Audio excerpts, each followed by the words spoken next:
Close your eyes now, and let your mind drift across the surface of the sea.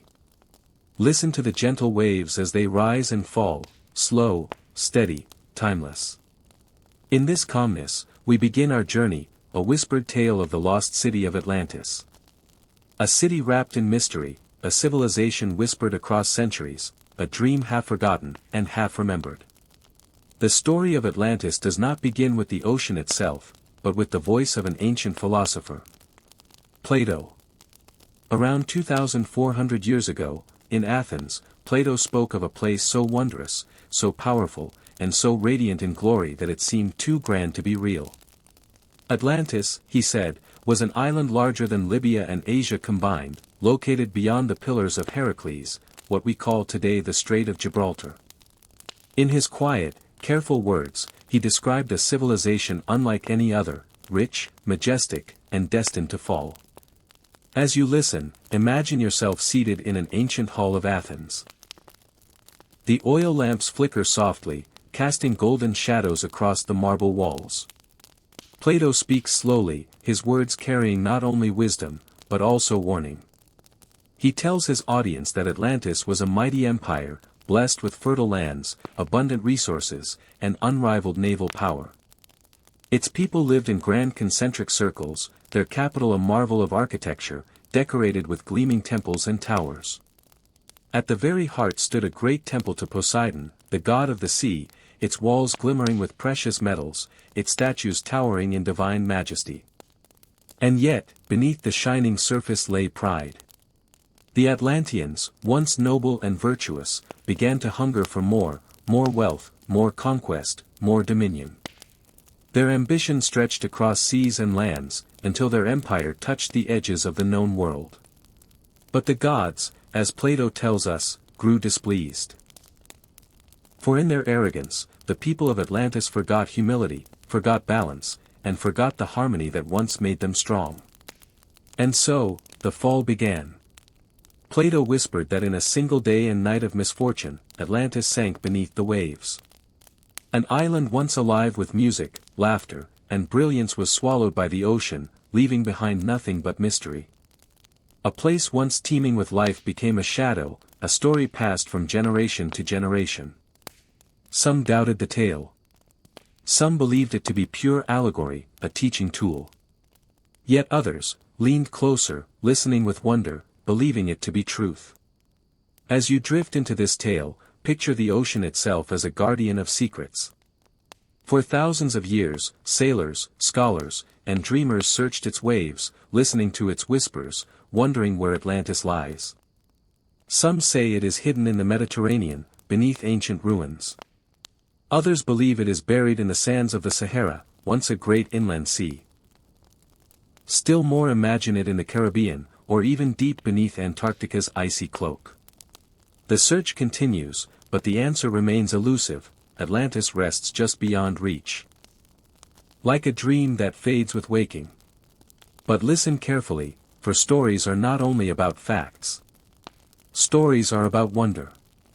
And Atlantis is a story that lingers not because of certainty, but because of its beauty. When Plato described it, he painted a picture of human greatness and human weakness. He whispered of wisdom lost, of civilizations rising and falling, of the eternal dance between ambition and humility. Atlantis is not only a city in the sea. It is a mirror, showing us who we are, and who we might become.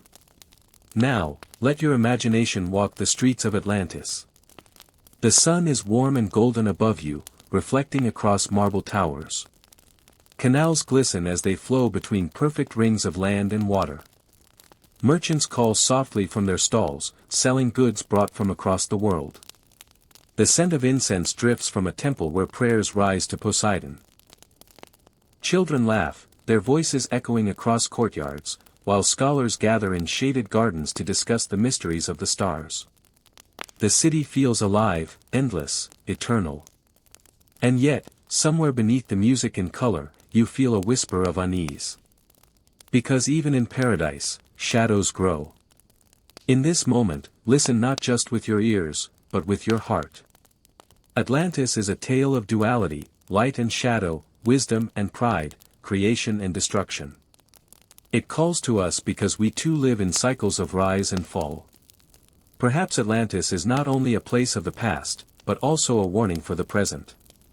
A reminder that balance is fragile, and that even the greatest achievements can sink beneath the tides if we forget humility.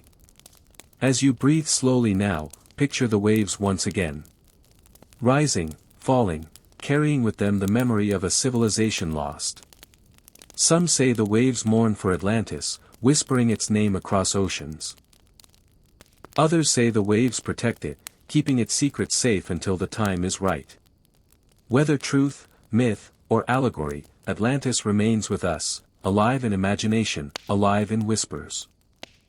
Close your eyes again, breathe deeply, and let us drift backward, to a time when the world was younger, when stories were passed not only through parchment and ink, but through the spoken voice.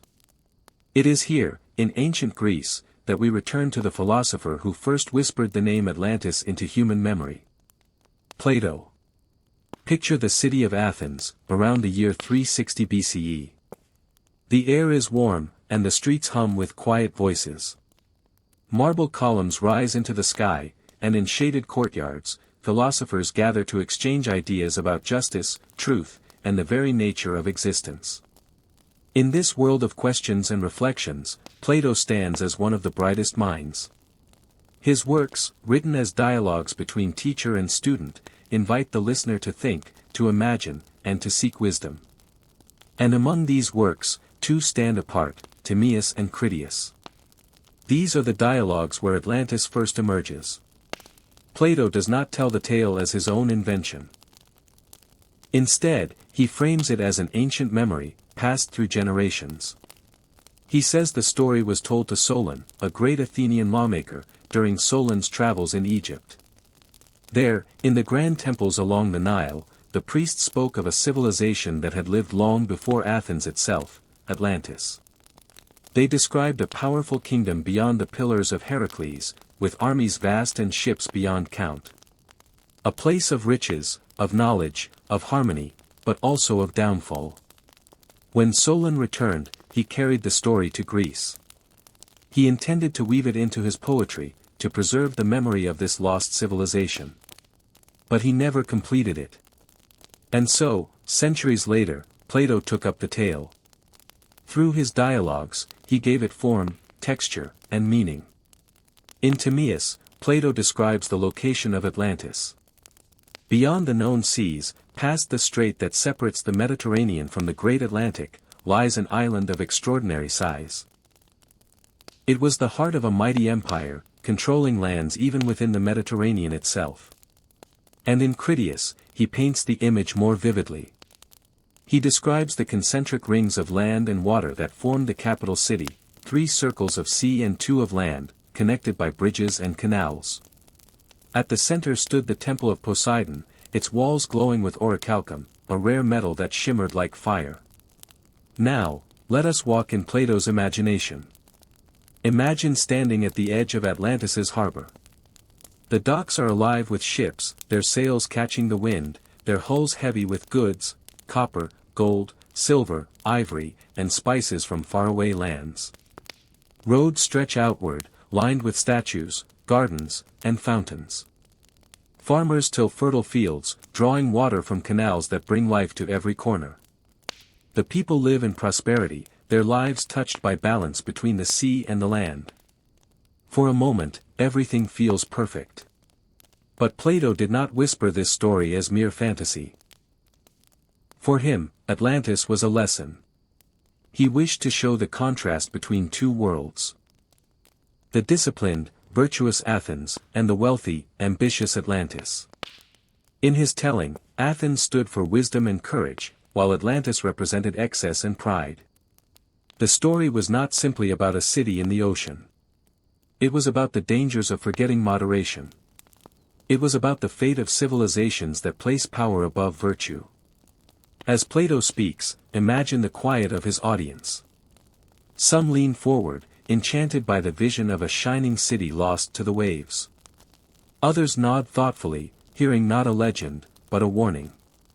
For in every word, there is a sense of caution, an echo that says, all greatness is fragile. The fall of Atlantis, as Plato described, was sudden and devastating. The gods, displeased with human arrogance, sent earthquakes and floods. In a single day and night, the island vanished beneath the sea. Nothing remained but silence, and the memory of what once was. And so, Atlantis became both a wonder and a warning. Now, let your thoughts linger here. Was Plato's Atlantis a real place? Or was it a parable, shaped to teach a lesson? Scholars have argued for centuries. Some believe he drew upon older memories, fragments of real events like the eruption of Thera, the great volcano that destroyed the Minoan civilization. Others say Atlantis was only a symbol, a way to show the dangers of greed and corruption. Perhaps it was both. Perhaps truth and allegory blend together, like waves mixing with the tide. What matters, whispered softly, is not only the answer, but the journey. Atlantis continues to call us because it awakens something deep within, our curiosity, our longing, our imagination. When we hear Plato's words, we do not only see the past. We wonder about ourselves, about the fragility of our own civilizations, about what legacies we will leave behind. So let us linger, in this gentle moment, with Plato himself. He could not have known that his whispered tale would echo through millennia, carried from scrolls to scholars, from sailors to dreamers, from libraries to the very world of myth. He could not have known that the name, Atlantis, would outlive empires, would inspire explorers, and would become one of the greatest mysteries of human history. And yet, it did. As you breathe slowly, imagine Plato setting aside his wax tablet, the dialogue completed. The lamps burn low, and Athens grows quiet. His words, now fixed upon the scroll, wait to travel across centuries. And beyond the silence of his study, the sea itself stirs. For though Plato has given us only words, the ocean whispers its own language, timeless, mysterious, eternal. Atlantis begins here, with Plato's voice. A whisper turned into legend. A lesson wrapped in wonder. A memory that refuses to fade. When Plato wrote of Atlantis, he described not only its fall, but also its land and seas. The details he gave were vivid, almost as if he were recalling a memory rather than imagining a tale. He spoke of an island, larger than Libya and Asia Minor combined, lying just beyond the Pillars of Heracles, what we now call the Strait of Gibraltar. It was an island kingdom vast in scale, its heart dominated by a plain of extraordinary fertility. The soil, Plato said, was rich beyond measure, and from it came an abundance of crops, fruits, and trees. Streams of pure water flowed across the land, nourishing both people and animals. This was no barren rock cast adrift in the ocean. No, Atlantis was portrayed as a garden of life. Imagine wide plains stretching far and flat, embraced by mountains that rose gracefully to the sky. In those mountains lived wild animals, thriving in forests untouched by man. Herds roamed freely, and the people of Atlantis, with their knowledge and skill, tamed some and hunted others. It was a land of balance, of plenty, where geography and humanity seemed to live in harmony. At the center of this mythical island was its crown jewel, the great city itself. Plato spoke of a capital designed with precision, where circles of land and water intertwined. Concentric rings of canals and bridges created a pattern like ripples on the surface of a pond.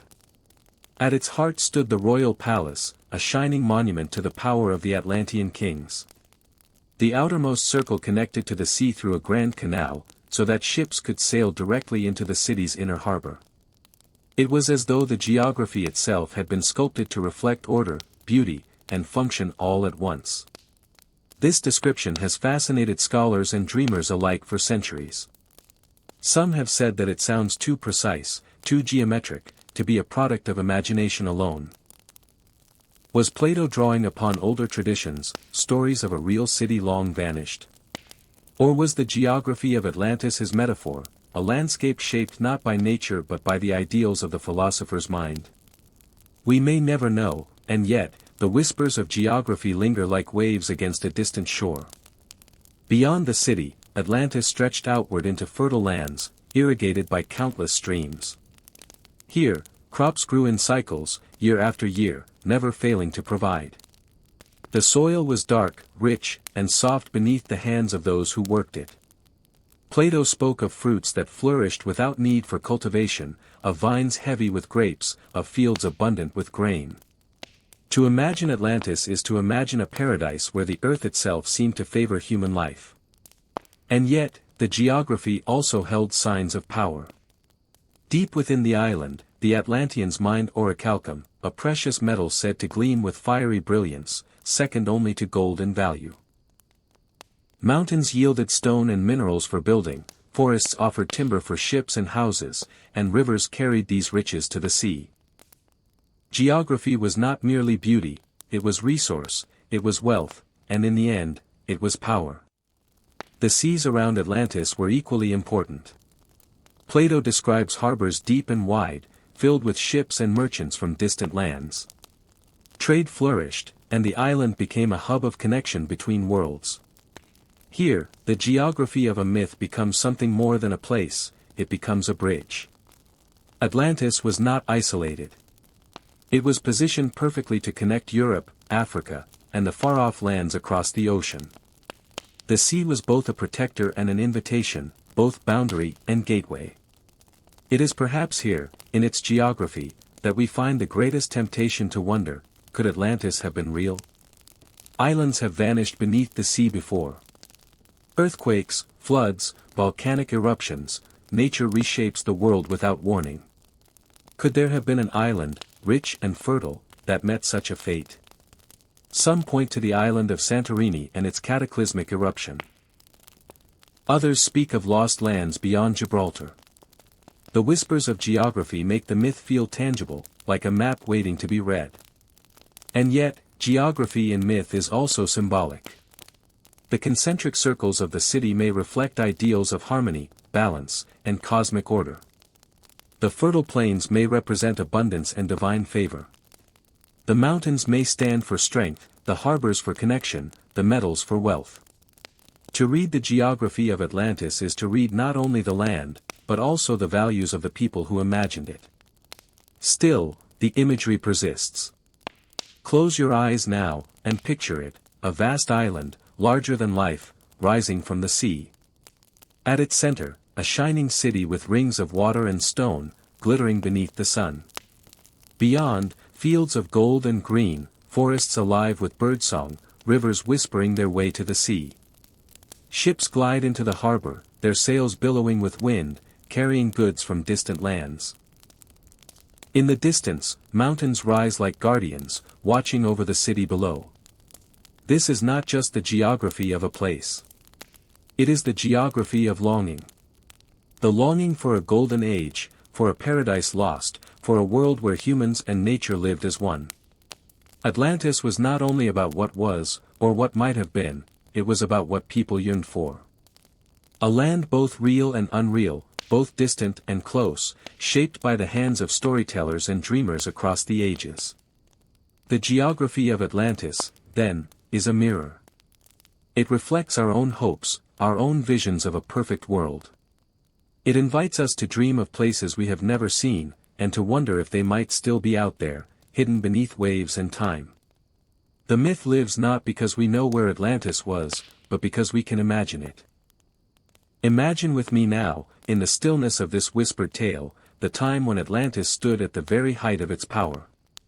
A golden age, shining like a jewel upon the ocean, a city that rose from the sea itself, radiant in the glow of 1,000 torches, crowned with marble, gold, and ivory.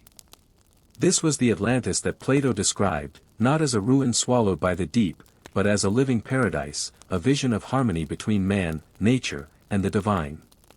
Tonight, as you close your eyes, let us step softly into this shimmering world, where the air is sweet with gardens, and the waters reflect towers that seem to touch the sky. The city was said to be arranged in perfect circles, like ripples in a pond. At the center, a sacred island rose, where a magnificent temple stood in honor of Poseidon, the god of the sea, who was said to be the father of the Atlanteans.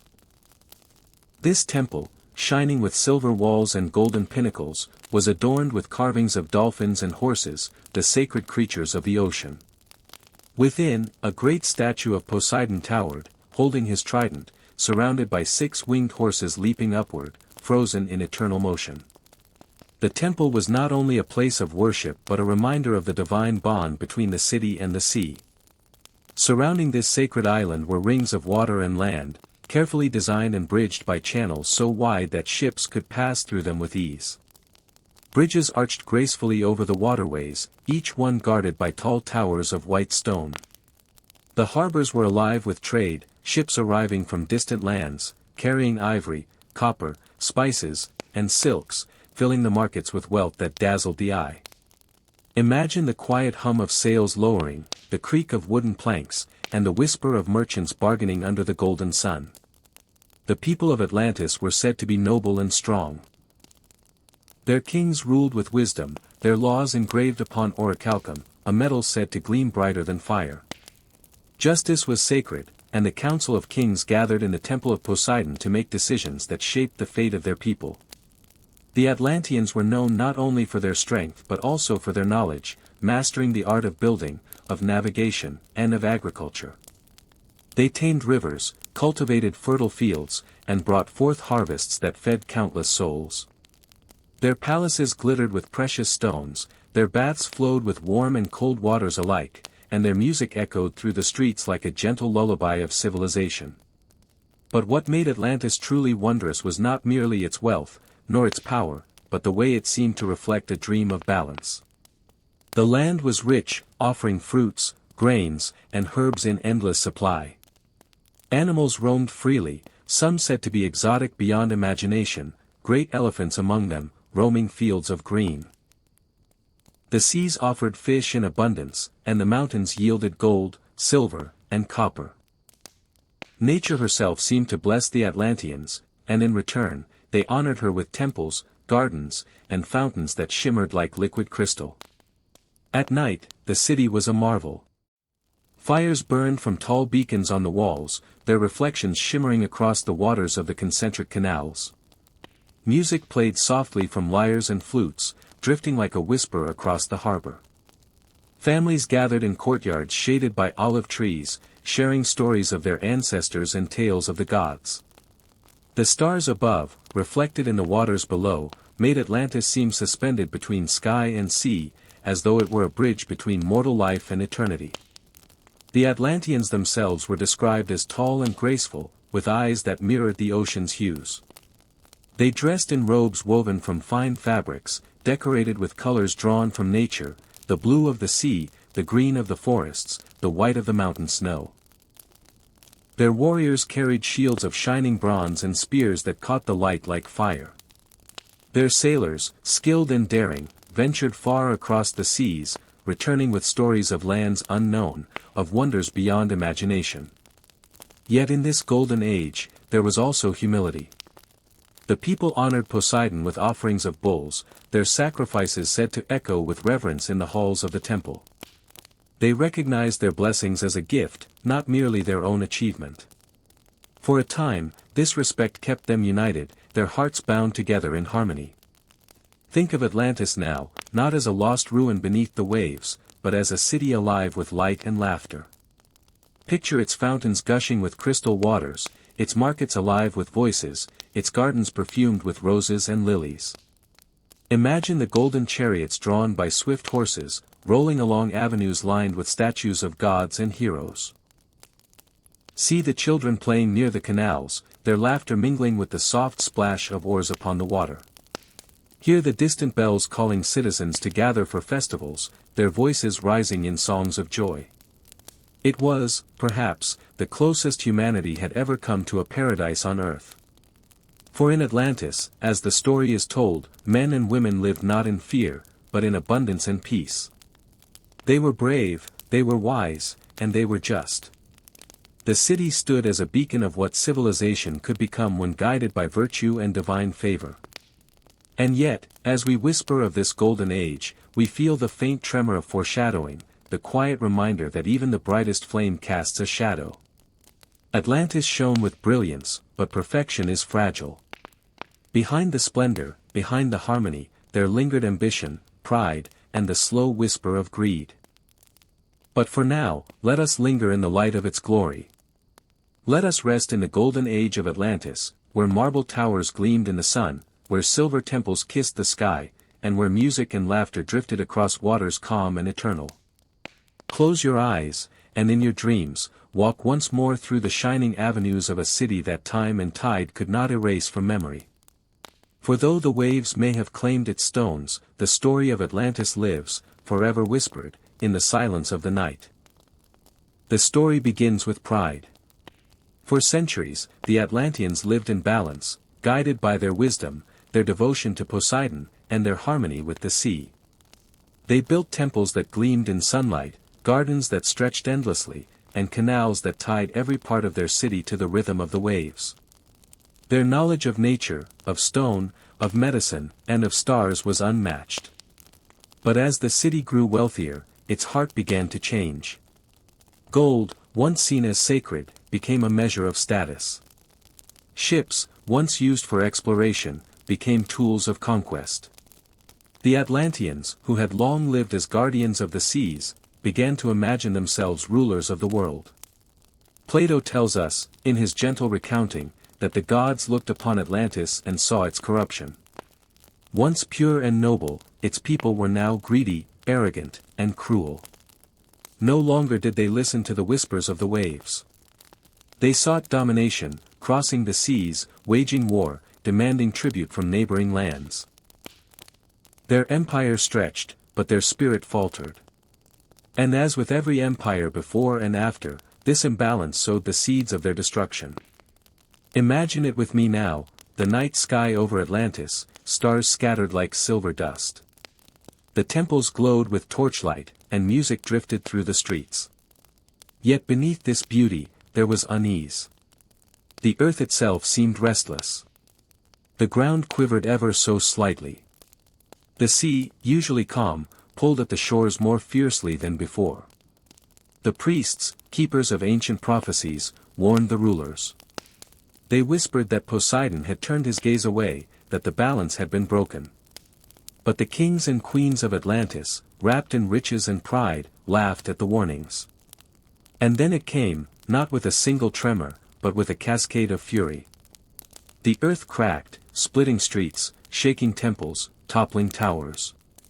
The canals that once carried fresh water overflowed, flooding homes. The mountains that ringed the city thundered, their slopes collapsing into the sea. And the ocean, vast and merciless, rose higher and higher. Waves taller than palaces crashed against the harbor, tearing ships from their moorings, sweeping through marketplaces, shattering walls. The people cried out, their voices lost in the roar of destruction. Mothers clutched children, priests clung to statues of Poseidon, soldiers tried to hold the gates. But nothing could withstand the anger of earth and sea combined. In a single night of chaos, the glory of 10,000 years was washed away. The golden temples were swallowed. The gardens sank beneath salt water. The shining towers vanished into the deep. And yet, let us pause here, and breathe. For in every ending, there is also memory. Some stories tell of survivors, carried by boats, who fled across the waters to distant lands. They carried with them fragments of knowledge, tales of their lost home, whispers of the city that had once been. These survivors, it is said, planted seeds of wisdom that later civilizations would inherit, Egypt, Mesopotamia, and perhaps even Greece. But Atlantis itself was gone. A city once thought eternal was now only an echo beneath the waves. The ocean floor became its grave, its ruins hidden by sand, coral, and silence. The fishermen of later ages would speak of strange shapes seen beneath the water, of pillars glimpsed through waves, of songs heard in the wind. They said Atlantis was not truly gone, only sleeping beneath the sea, waiting for the day it would rise again. As you listen now, let yourself imagine that silent city beneath the waves. Picture columns lying broken, covered in coral and seaweed. Picture streets once filled with laughter, now home only to fish drifting quietly through the ruins. Picture the silence, deep, eternal, almost peaceful. The fall of Atlantis was not just tragedy, but transformation. A reminder whispered by the sea, that pride must always give way to humility, that no city, no matter how great, can stand forever if it forgets its soul. So, dear dreamer, as we drift deeper into the story, let the fall of Atlantis be a gentle lesson, not of despair, but of remembrance. For even in ruin, Atlantis lives on, in memory, in myth, in the quiet songs of the ocean. Its fall is not the end of the story, but the beginning of 1,000 whispers carried through time. And as you rest, know that tonight, you too are listening to those whispers, the echoes of a lost city, softly spoken, eternal in dreams. Imagine, now, the creaking of a wooden ship, swaying gently upon the waves. The wind hums softly through the sails, and the night sky spreads above, full of stars. This is the world of sailors, wanderers of the sea, who carried not only goods and treasures, but also stories, stories that would shape the memory of Atlantis for centuries. Tonight, let us follow those sailors, as their voices bring whispers of a lost world across oceans and time. After the city of Atlantis sank beneath the waves, its story could have vanished. But human beings are storytellers. We remember, we retell, we reshape. Sailors, in particular, were the carriers of these whispers. They moved between lands and peoples, spreading knowledge, legends, and half-remembered truths. For many of them, the sea was not just water, it was alive, full of mysteries, dangers, and wonders. To speak of a city swallowed by the waves seemed not only possible, but inevitable. They told of islands that appeared on the horizon and then vanished by dawn. They described waters where compasses spun wildly, where storms rose without warning, where lights glowed deep beneath the surface. They spoke of hearing music on calm nights, carried by no wind, as though voices from another world were calling. These were not just idle tales, they were woven into the identity of sailors, the way stars and tides were. Some sailors swore they had seen ruins below the waterline. Shattered walls, archways, steps descending into the deep. Others claimed to have found fragments, shards of pottery, carved stone, or coins unlike any known kingdom. Whether true or imagined, each discovery added to the legend. Atlantis was not gone, it was hidden, and sailors were its accidental messengers. As the tales spread, so too did their variations. In one harbor, sailors would tell of a city that glittered with gold, so bright it could blind the unworthy. In another, the same city was described as cursed, its people transformed into shadows haunting the sea. Some claimed that Atlanteans survived, building smaller colonies on distant islands, blending with other cultures, carrying fragments of their knowledge. Others whispered that Atlantis was not destroyed at all, but still alive, hidden beneath a magical veil, only revealing itself to chosen sailors who stumbled upon its gates. The sea has always been a place of transformation. To leave land behind is to step into a world of uncertainty, where imagination thrives. Every wave could conceal a creature. Every island could hold a secret.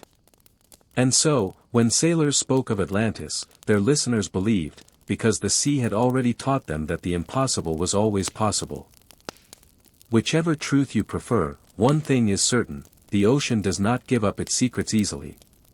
Even today, in our age of maps and machines, the sea keeps its silence. More than 80% of the ocean remains unexplored, a mystery vaster than the stars. And somewhere within that darkness, perhaps Atlantis still waits, its ruins untouched, its story unwritten. But perhaps the ocean does more than hide. Perhaps it also speaks. Not in words, but in rhythm, the steady crash of waves, the pull of tides, the hum of currents. If you listen closely, if you let your heart grow still, you might hear the echoes of the past carried on the sea breeze. Every wave is a memory. Every tide is a reminder. The ocean remembers everything, even when we forget. So tonight, as you drift deeper into rest, picture yourself lying on the shore. The sea moves in and out, a lullaby older than time itself. Behind those waves lies the greatest mystery of all. The city that rose, the city that fell, the city that sleeps beneath the waves. Atlantis may be hidden, but in dreams, the ocean lifts its veil. And when you listen, truly listen, you may find that the sea has been whispering the truth all along. The truth is not gone. It is only waiting, beneath the deep, within the silence, inside the heart of the ocean. Imagine, now, the creaking of a wooden ship, swaying gently upon the waves. The wind hums softly through the sails, and the night sky spreads above, full of stars. This is the world of sailors, wanderers of the sea, who carried not only goods and treasures, but also stories, stories that would shape the memory of Atlantis for centuries. Tonight, let us follow those sailors, as their voices bring whispers of a lost world across oceans and time. After the city of Atlantis sank beneath the waves, its story could have vanished. But human beings are storytellers. We remember, we retell, we reshape. Sailors, in particular, were the carriers of these whispers. They moved between lands and peoples, spreading knowledge, legends, and half-remembered truths. For many of them, the sea was not just water, it was alive, full of mysteries, dangers, and wonders.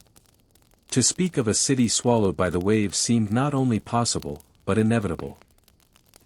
They told of islands that appeared on the horizon and then vanished by dawn. They described waters where compasses spun wildly, where storms rose without warning, where lights glowed deep beneath the surface. They spoke of hearing music on calm nights, carried by no wind, as though voices from another world were calling. These were not just idle tales, they were woven into the identity of sailors, the way stars and tides were. Some sailors swore they had seen ruins below the waterline. Shattered walls, archways, steps descending into the deep.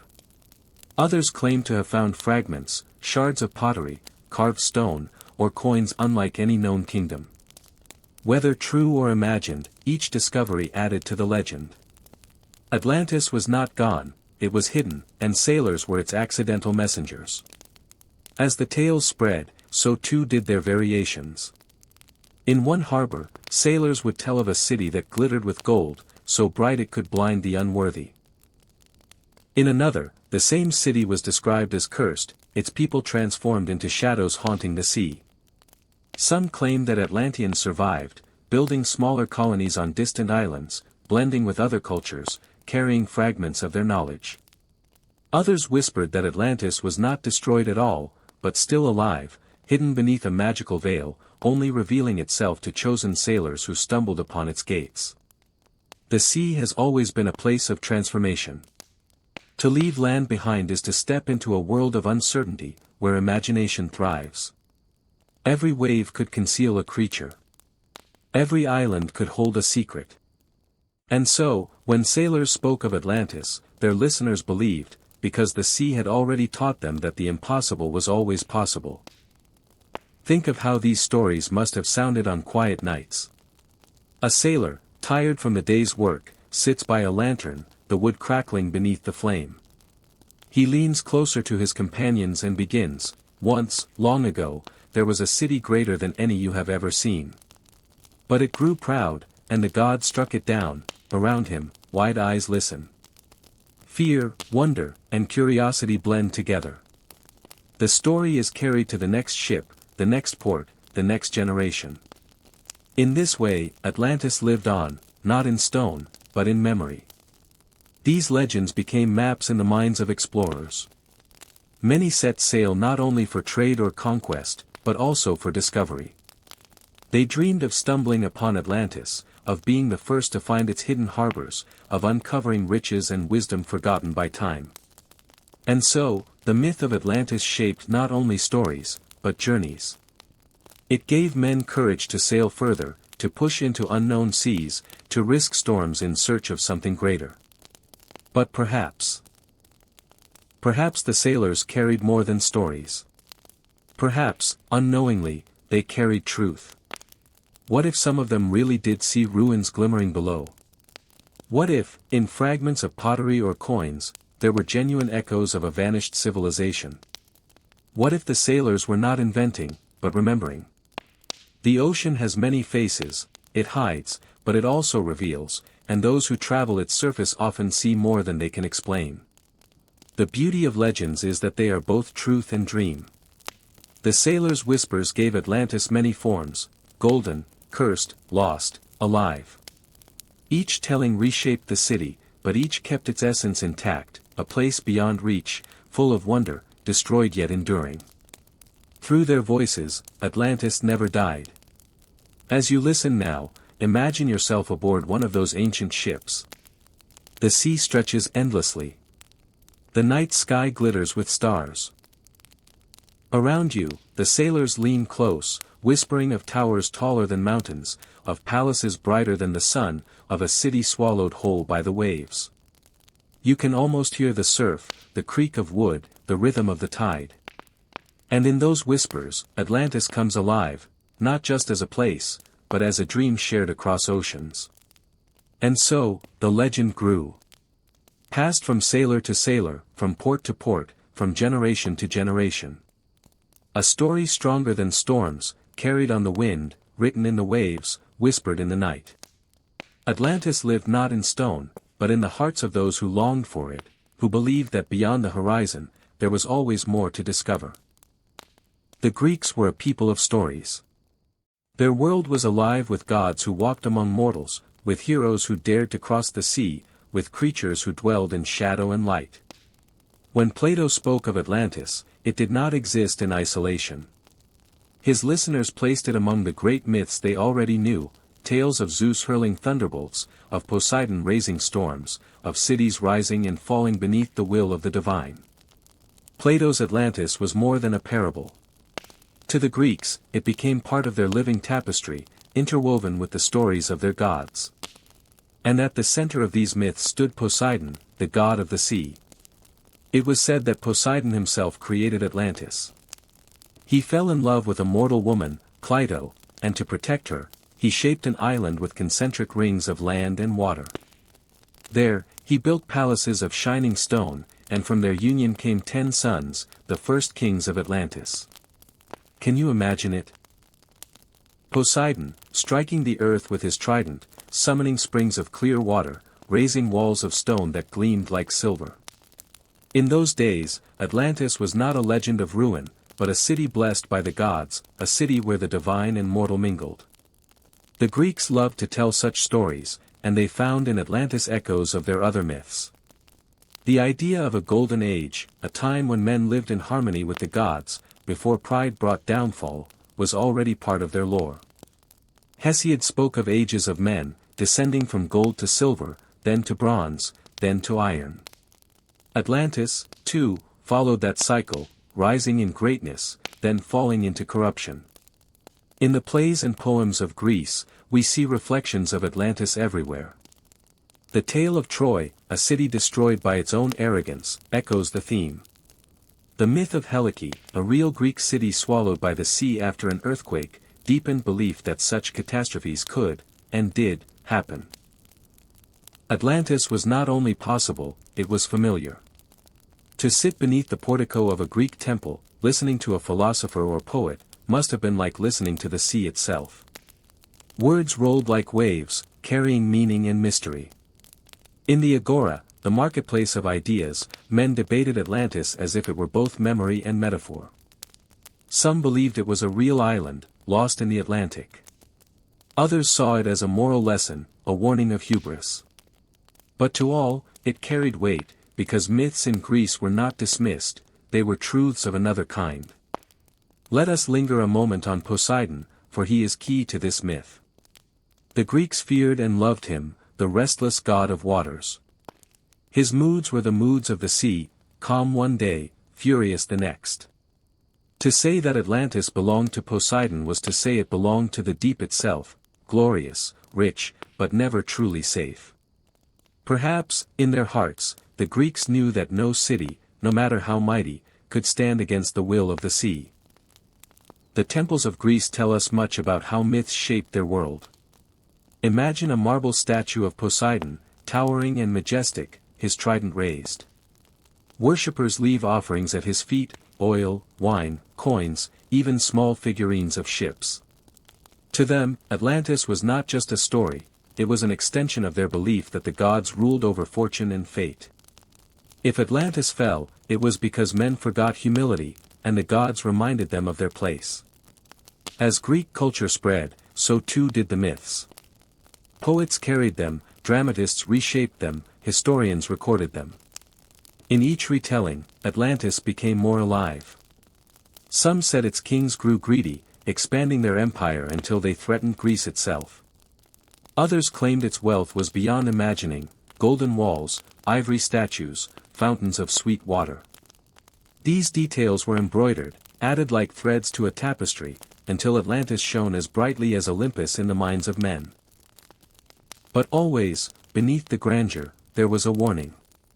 For the Greeks, myths were never mere entertainment. They were lessons in disguise. Atlantis was a reminder that even the greatest civilization could fall. Just as Oedipus was undone by fate, just as Icarus fell when he flew too close to the sun, Atlantis drowned because it forgot balance. Pride, greed, excess, these were the dangers the Greeks saw not only in stories, but in themselves. Picture, for a moment, a gathering at night. The oil lamps flicker, the shadows dance upon the walls. A rhapsode, a storyteller, begins to recite. His voice is soft, rhythmic, almost like the tide. He speaks of a great island, beyond the pillars of Heracles, where kings ruled over shining palaces and endless fields. The listeners lean closer, enchanted. And then, he speaks of its fall, the waters rising, the earth trembling, the city swallowed whole. The room falls silent. For in their hearts, they know. This is not only a tale of the past, but a mirror of the present, a warning of the future. Through myth, Atlantis became timeless. It was not bound to Plato's dialogues, but to the imagination of Greece itself. Like the story of Persephone in the underworld, like the labors of Heracles, like the wrath of Zeus, it was part of a greater web, a way to understand the mysteries of existence. And so, the Greeks carried Atlantis forward, not only as a lost city, but as a symbol.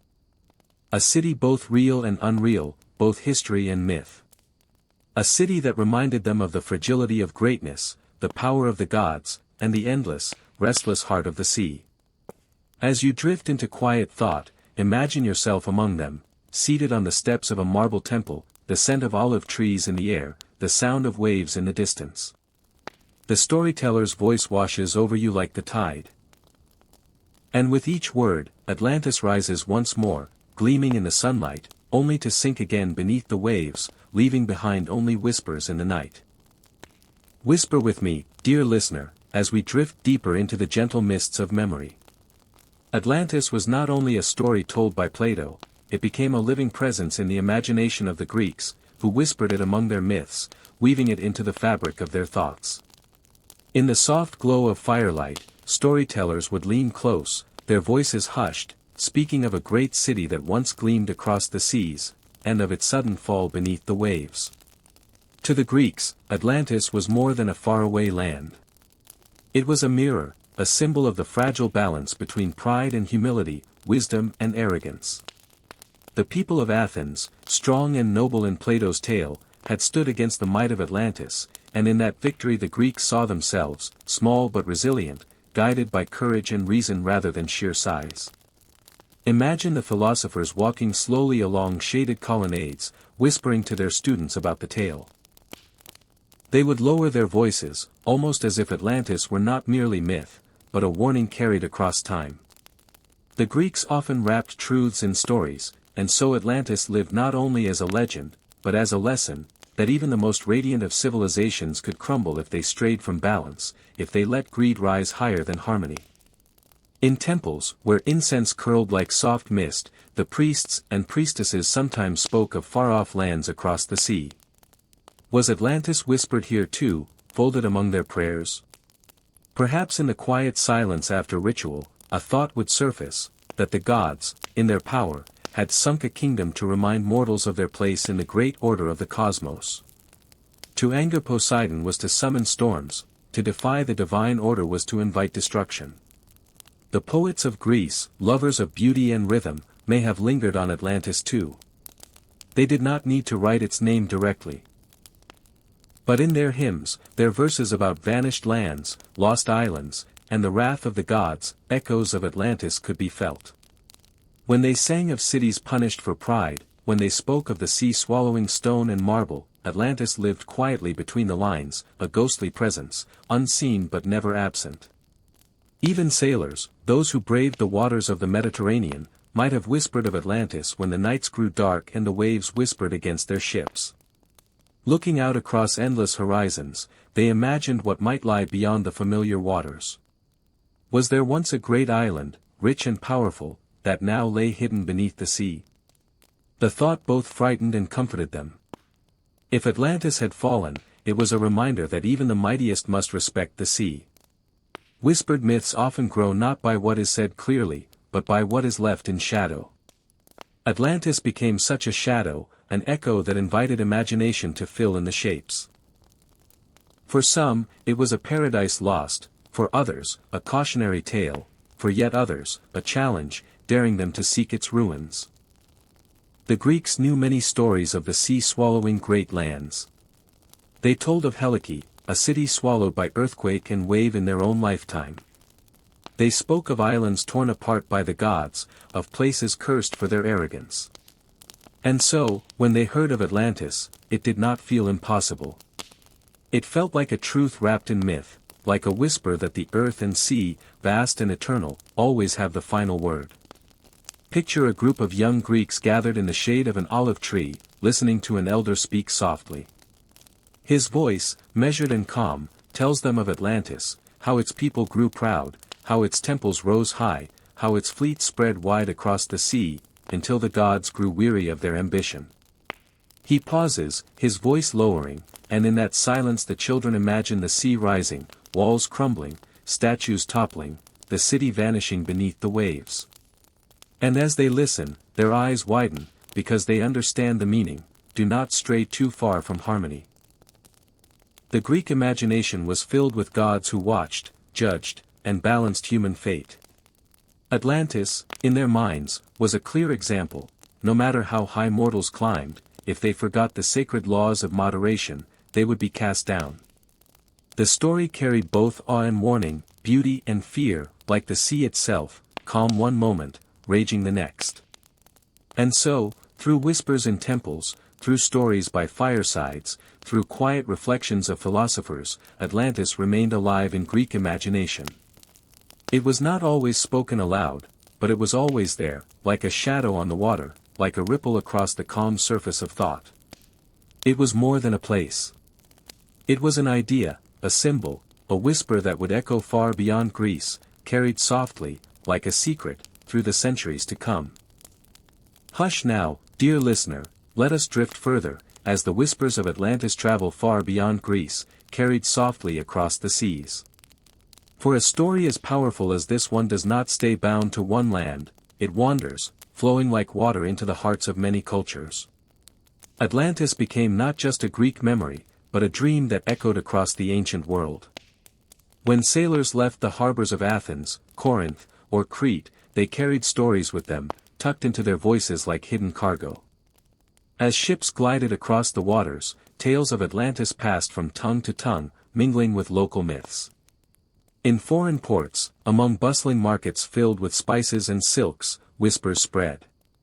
Perhaps the merchants of Egypt heard it, and nodded knowingly, for they too spoke of lands swallowed by the Nile's floods. Perhaps the sailors of Phoenicia heard it, and smiled, thinking of distant islands beyond the horizon.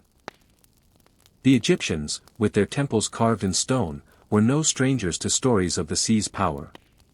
Their own priests, as Plato tells us, were the first to speak of Atlantis to Solon, the Athenian traveler.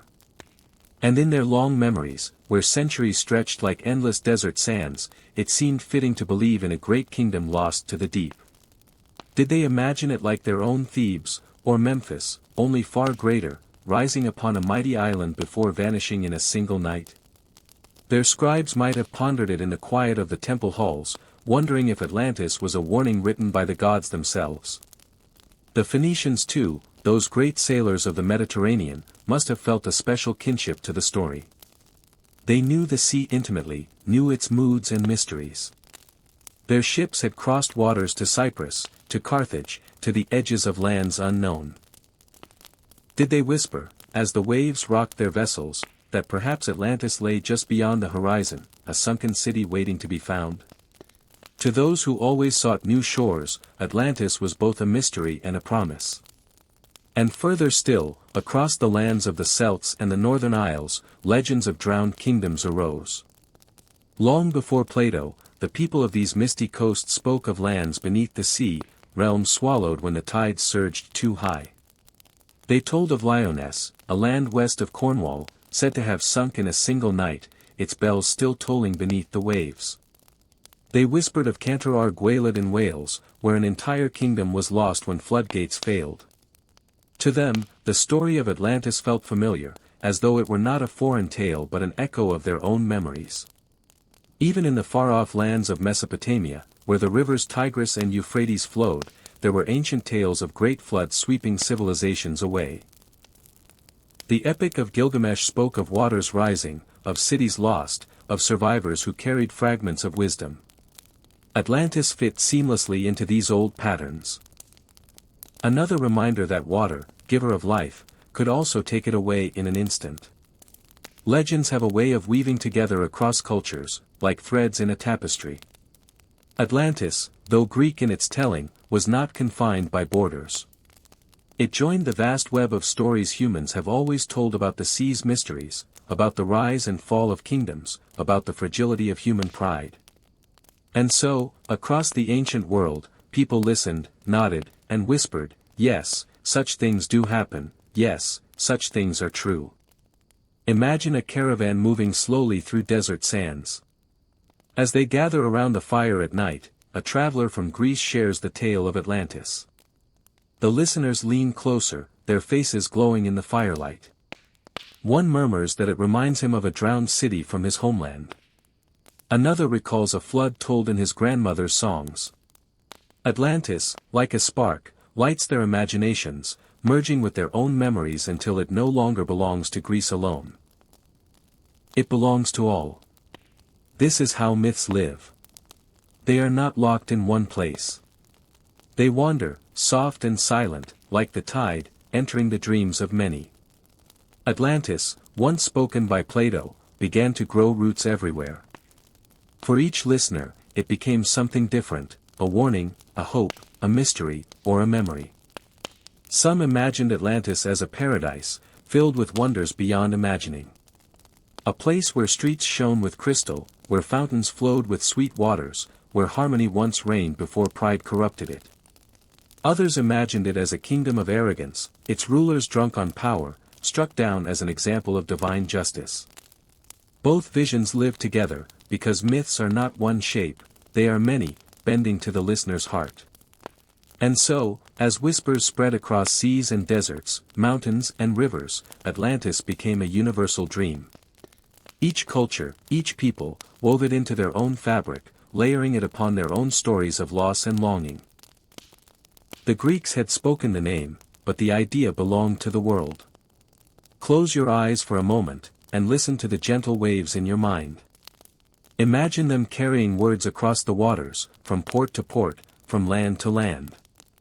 Atlantis drifts there, like a soft melody, changing slightly each time it is sung.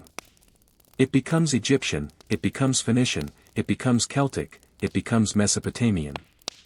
And in this way, it becomes timeless. This is the gift of Atlantis. It was never just a single story. It was, and still is, a reflection of the oldest dream of humankind, that somewhere, beyond sight, lies a lost city, a forgotten home, waiting for us to remember. Hush now, and listen closely, for though Plato's voice began the tale of Atlantis, the whispers did not end with him. The story drifted onward, carried into the world of Rome, where poets, scholars, and dreamers gave it new echoes. In marble halls and shaded gardens, the Romans listened to the legend, and they too wondered what truths might lie hidden beneath the waves. Rome was a city that believed itself eternal. Urbs Aeterna, the eternal city. Its emperors claimed dominion over land and sea, stretching their power across continents. To a people so proud, the tale of Atlantis must have carried both a fascination and a warning. For here was a story of a mighty empire, greater than any before, that vanished in a single night. Was it simply a myth, or could it be a shadow of Rome's own future? Roman philosophers often turned to Greek wisdom.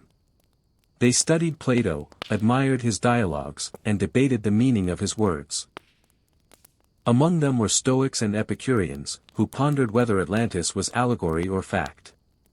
Some dismissed it as fable, a tool for teaching about arrogance and downfall. Others wondered if Plato had preserved a memory older than history itself.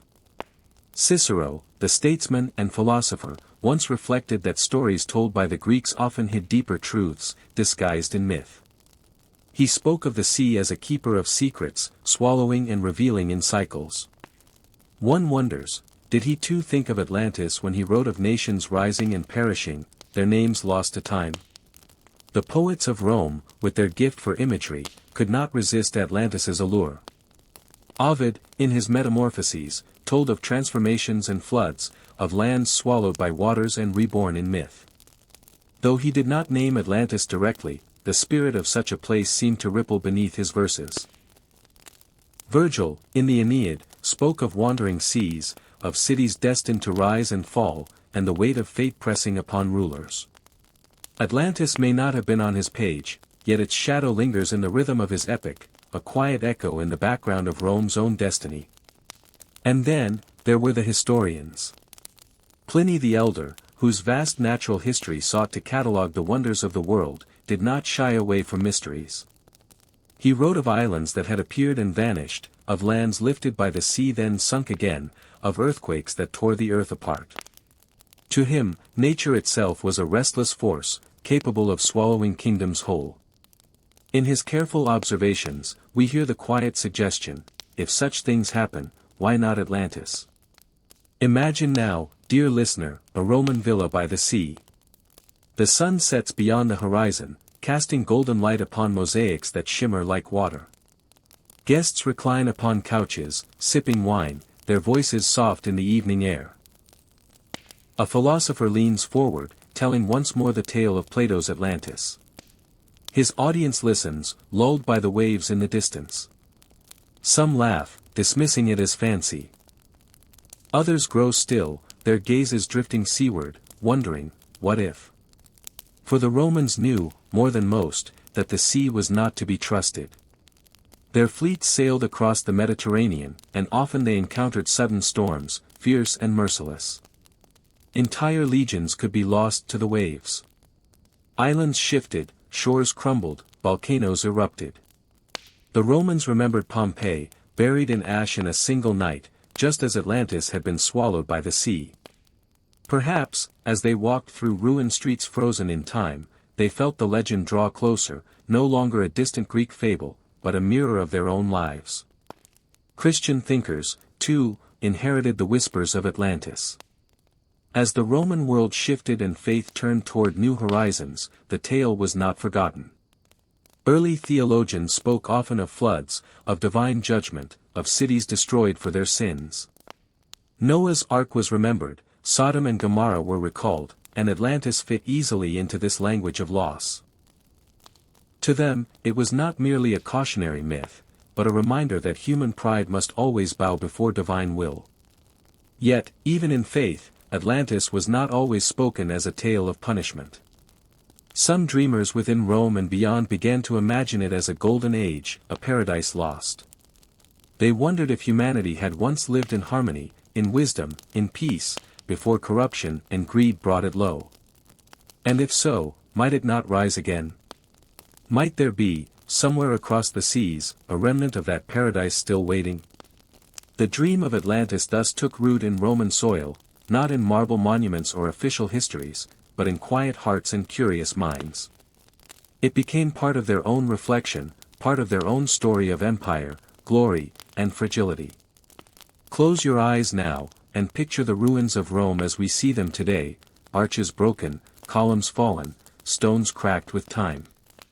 Once, they believed themselves eternal. Yet like Atlantis, their greatness slipped away, leaving only fragments behind. The whispers of Plato became a haunting prophecy, fulfilled in the fall of Rome itself. For this is the truth of the Atlantis story, dear dreamer, it is not bound to one time or one place. Each great power, each shining city, sees itself in the legend. The Greeks saw it. The Romans felt it. And so too did those who came after, carrying the whisper onward into the Middle Ages, into the Renaissance, into the world we know today. Atlantis was not lost in the sea, not entirely. It lived on in imagination, and imagination is stronger than stone. Rome crumbled, but the story endured. In every whisper, in every dream, in every soft telling across the centuries, Atlantis remained. So rest now, and let your mind drift. See the Roman ships rocking upon the waters. Hear the voices of poets, historians, and priests. Smell the salt air mingling with wine and incense. Feel the hush of history pressing close. Atlantis is there too, floating softly upon the surface of time, waiting for each new voice to tell it again. The world had emerged from the shadows of the Middle Ages, where knowledge was often locked away in dusty manuscripts, guarded by monasteries, and where the seas beyond Europe's coasts were drawn as monsters and clouds on fragile maps. But by the 15th and 16th centuries, the world seemed to awaken. There was a stirring of curiosity, a longing to rediscover the wisdom of the ancients, and a hunger to push beyond the horizon. And in this atmosphere, the legend of Atlantis, once a quiet story in Plato's dialogues, became a beacon for dreamers, seekers, and explorers. The Renaissance was, above all, a return to the sources. Scholars in Florence, Venice, Paris, and beyond searched for the manuscripts of the Greeks and Romans, translating them from Greek into Latin, and later into the languages of Europe. Plato, whose works had been known in fragments through the Middle Ages, was rediscovered in fuller form. The Timaeus and the Critias. Those dialogues where the story of Atlantis was spoken, were read anew, studied in candlelit rooms, whispered among the curious minds of the age. To them, Atlantis was not just a myth. It was a question, an enigma, a riddle that seemed to challenge the growing worldview of a people who believed they could uncover all secrets with reason and exploration. The Renaissance was also a time of voyages, where ships crossed the seas with sails like wings. Think of Columbus, sailing westward across the unknown, carrying in his mind not just the hope of spices and riches, but also whispers of legendary lands that might lie beyond the horizon. Some of his contemporaries even suggested that perhaps the islands of the Caribbean, so green and fertile, were fragments of that great land Plato had spoken of. Could the lush islands be the remnants of Atlantis, half submerged, half risen again from the sea? These were not idle musings. Many explorers and thinkers connected Atlantis with the New World. To them, the discovery of vast continents across the Atlantic was like a confirmation that the ancient storytellers had known something true, even if distorted by time. The Americas became, in part, a canvas upon which the legend of Atlantis was painted. The mountains, rivers, and native peoples were compared with Plato's description of a once great empire that had fallen beneath the waves. But Atlantis was not only of interest to explorers. Philosophers and dreamers of the Renaissance sought to connect it with their vision of a perfect society. The Renaissance was a time of utopias, of imagined republics where justice and reason reigned. In England, Thomas More would write his famous Utopia, imagining an island society where harmony was law. And others, reflecting on Plato's tale, saw in Atlantis not merely a story of destruction, but a glimpse of what humanity might achieve when wisdom, science, and virtue were united. Yet always, in the background, there was the warning: Atlantis had fallen. Its greatness had collapsed into pride, its abundance had turned to greed, and the gods, according to the myth, had punished it. This reminder haunted Renaissance thinkers, for they knew how fragile human achievements could be. They looked around at their own palaces, their universities, their flourishing cities, and wondered, might their own civilizations fall, just as Atlantis had, if arrogance outweighed wisdom? We may imagine scholars in Venice, poring over maps decorated with seashells and dragons, their fingers tracing the Western Ocean. In the candlelight, They whispered to one another of Plato's account, of the concentric rings of land and water, of the temples of Poseidon shining in orichalcum, of the gardens and canals that fed the great city.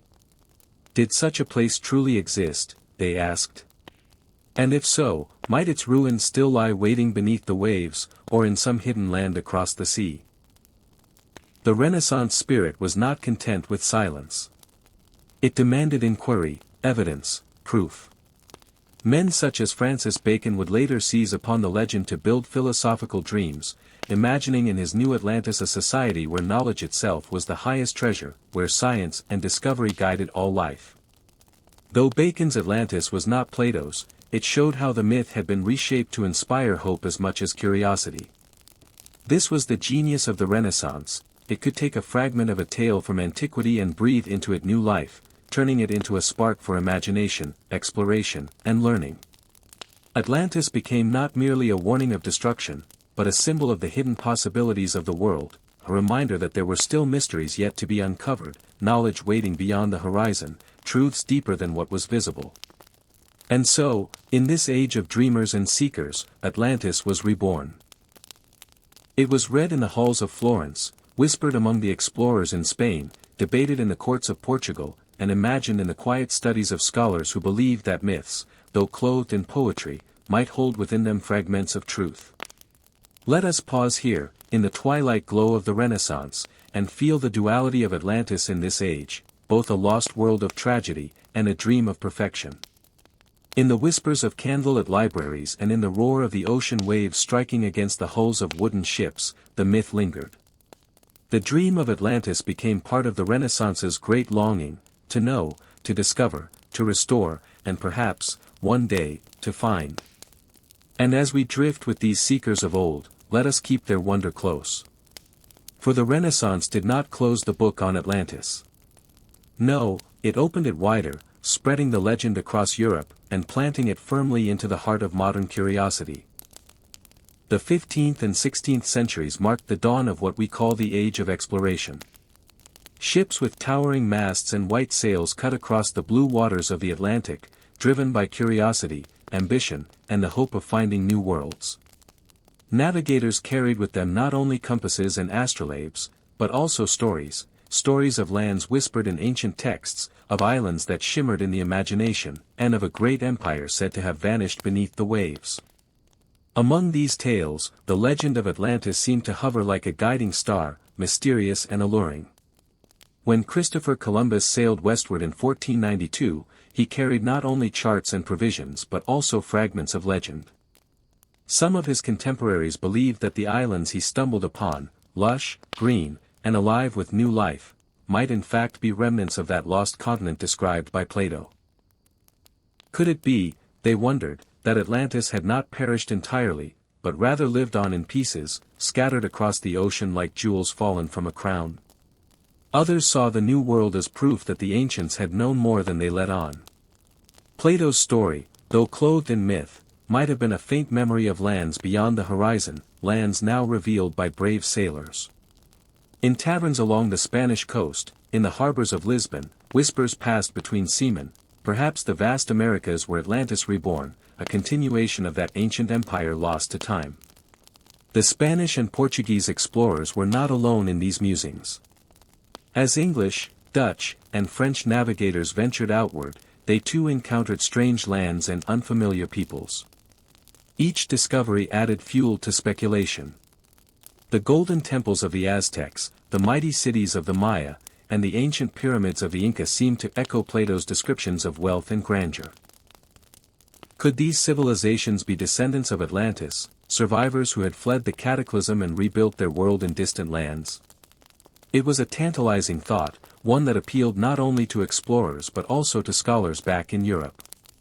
Maps began to appear, decorated with symbols of imaginary islands and dotted with names that hinted at hidden lands. One such place, the Azores, was long thought to be connected with Atlantis. Sailors spoke of strange ruins on their shores, of carved stones half buried in sand, remnants perhaps of a once great kingdom. The Canary Islands, too, were woven into the legend. Their volcanic peaks rising from the sea seemed to some like the mountain tops of a sunken land, left behind when the rest of the continent disappeared. Stories told of ancient stone roads, of lost structures, and of peoples with customs that hinted at great antiquity. All of these whispers fed the dream that Atlantis was not wholly gone, but lingering, just out of reach.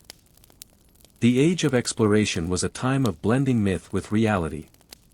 Sailors, faced with the endless blue horizon, often allowed their imaginations to drift as freely as their ships. They saw mirages, phantom islands, and mysterious shapes rising from the sea. Legends grew with each voyage, embroidered by fear, hope, and wonder. Atlantis, in this era, became both a geographical mystery and a poetic symbol of discovery itself. But beneath the romance of the myth lay a deeper current. The story of Atlantis was not just about finding a lost land, it was about what such a discovery might mean. To the explorers, it was a promise of riches, of new territories, and of glory for their kings. To philosophers, it was a chance to connect the present with the wisdom of the ancients. And to dreamers, it was a reminder that the world still held mysteries too vast to be charted. Consider the sailors steering by the stars, guided by constellations that glittered like silver dust in the night sky. Imagine their thoughts as they crossed uncharted waters, the waves rocking their wooden ships, the wind singing through the rigging. Did they wonder if, beneath them, deep in the dark ocean, lay the ruins of Atlantis? Did they dream of temples covered in coral, of statues half swallowed by the sea, of treasures waiting to be uncovered? Some indeed claimed to find signs. Reports surfaced of strange stone formations beneath the waves near the Bahamas. Sailors spoke of hearing bells tolling beneath the sea, of lights flickering under the surface, as though a city still lingered in the deep. Whether these were inventions, illusions, or echoes of truth, they added fuel to the enduring flame of the legend. As exploration pushed further, the myth of Atlantis evolved. For the peoples of Europe, the New World was more than discovery, it was destiny, expansion, and sometimes conquest. The legend of Atlantis was sometimes used to justify these ventures, as if the recovery of lost lands was a kind of fulfillment of ancient prophecy. Yet at the same time, the story remained a caution, reminding them of the dangers of arrogance, greed, and overreach. By the end of the 16th century, Atlantis had become inseparable from the spirit of the age. It was both a geographical question, where might it be, and a philosophical one, what might it teach us? In every port where sailors gathered, in every study where scholars bent over their books, the myth lingered. Some saw it as history, others as allegory, but nearly all found in it something to spark the imagination. The Age of Exploration was about more than maps and compasses. It was about stepping into the unknown, guided by courage, curiosity, and sometimes myth. Atlantis was the perfect companion for such a journey, a lost world, waiting to be rediscovered, its memory carried like a secret star across the sea. So let us rest here, in the rolling waves of this age. Picture the sails glowing white in the morning sun, the horizon stretching endlessly ahead, and the quiet dreams of sailors who wondered if every new island might be a fragment of Atlantis. For in their hearts, as in ours, the legend remained alive, a whisper of what was lost, and a hope for what might yet be found. Whisper with me now, as we drift further into the story of Atlantis. The city may have been lost to the waves, but its memory did not sink with it. Across centuries, thinkers, scientists, dreamers, and mystics all carried the flame of Atlantis in their imaginations. Tonight, let us explore how the idea of this vanished city quietly shaped both science and mysticism, leaving traces in human thought that echo still. Close your eyes, breathe gently, and imagine yourself in a quiet library of the past. Candlelight flickers on shelves filled with heavy books. Maps of oceans and skies hang from the walls. Within this space, minds of many ages searched for truth, and often, they returned to the riddle of Atlantis. The first voices of science who spoke of Atlantis did so in whispers of possibility. Long before geology or archaeology became defined disciplines, natural philosophers looked at the world and wondered, might Plato's tale contain fragments of reality? Some speculated that the sinking of Atlantis was linked to great upheavals of the earth, floods, earthquakes, or volcanic eruptions. Even without the tools of modern science, they sensed the restless power beneath land and sea. In the Renaissance, when ancient texts were rediscovered, Plato's writings returned to Europe's scholars. Some saw Atlantis not only as allegory but as evidence that the ancients preserved a memory of real catastrophe. Thinkers like Francis Bacon, who dreamed of the New Atlantis, imagined a land of enlightened knowledge, where science was honored as a path to harmony. For him, Atlantis became not just a lost island but a symbol of what humanity might achieve. This blending of science and vision gave rise to inspiration. Early geographers wondered if islands in the Atlantic Ocean, such as the Azores, were remnants of the sunken land. Mariners carried with them not only instruments of navigation but also stories, whispering that they might sail over the drowned mountains of Atlantis. To them, the unknown sea shimmered with both promise and mystery. Yet Atlantis did not belong only to the realm of science. It stirred deeply within the currents of mysticism. Many spiritual traditions saw the tale as a hidden truth, disguised in myth. For them, Atlantis was not only real, but sacred, an ancient land where wisdom flourished beyond what we now know. Mystics spoke of Atlantean knowledge of crystals, energies, and even the stars. They whispered that Atlanteans possessed a harmony between spirit and matter, a knowledge lost when pride led to their downfall. Theosophists in the 19th century, particularly Helena Blavatsky, wove Atlantis into the fabric of human spiritual evolution. For her, it was the home of a great root race, a civilization both magnificent and flawed, whose echoes remain in the collective soul of humankind. To mystics, Atlantis was less about stones and ruins beneath the sea, and more about memory within the spirit. They taught that each of us might still carry Atlantean wisdom deep inside, waiting to be awakened through meditation, dreams, or the quiet study of esoteric knowledge. This duality, the scientific search for evidence, and the mystical belief in spiritual memory, gave Atlantis a strange and enduring power. Scientists and mystics often stood on opposite shores, yet the sea between them was Atlantis itself. One sought the land as a geological truth. The other sought it as a spiritual homeland. Both were united by wonder. Consider for a moment how the very idea of Atlantis has encouraged exploration. Without it, would as many have set sail, gazing at the horizon with questions burning in their hearts?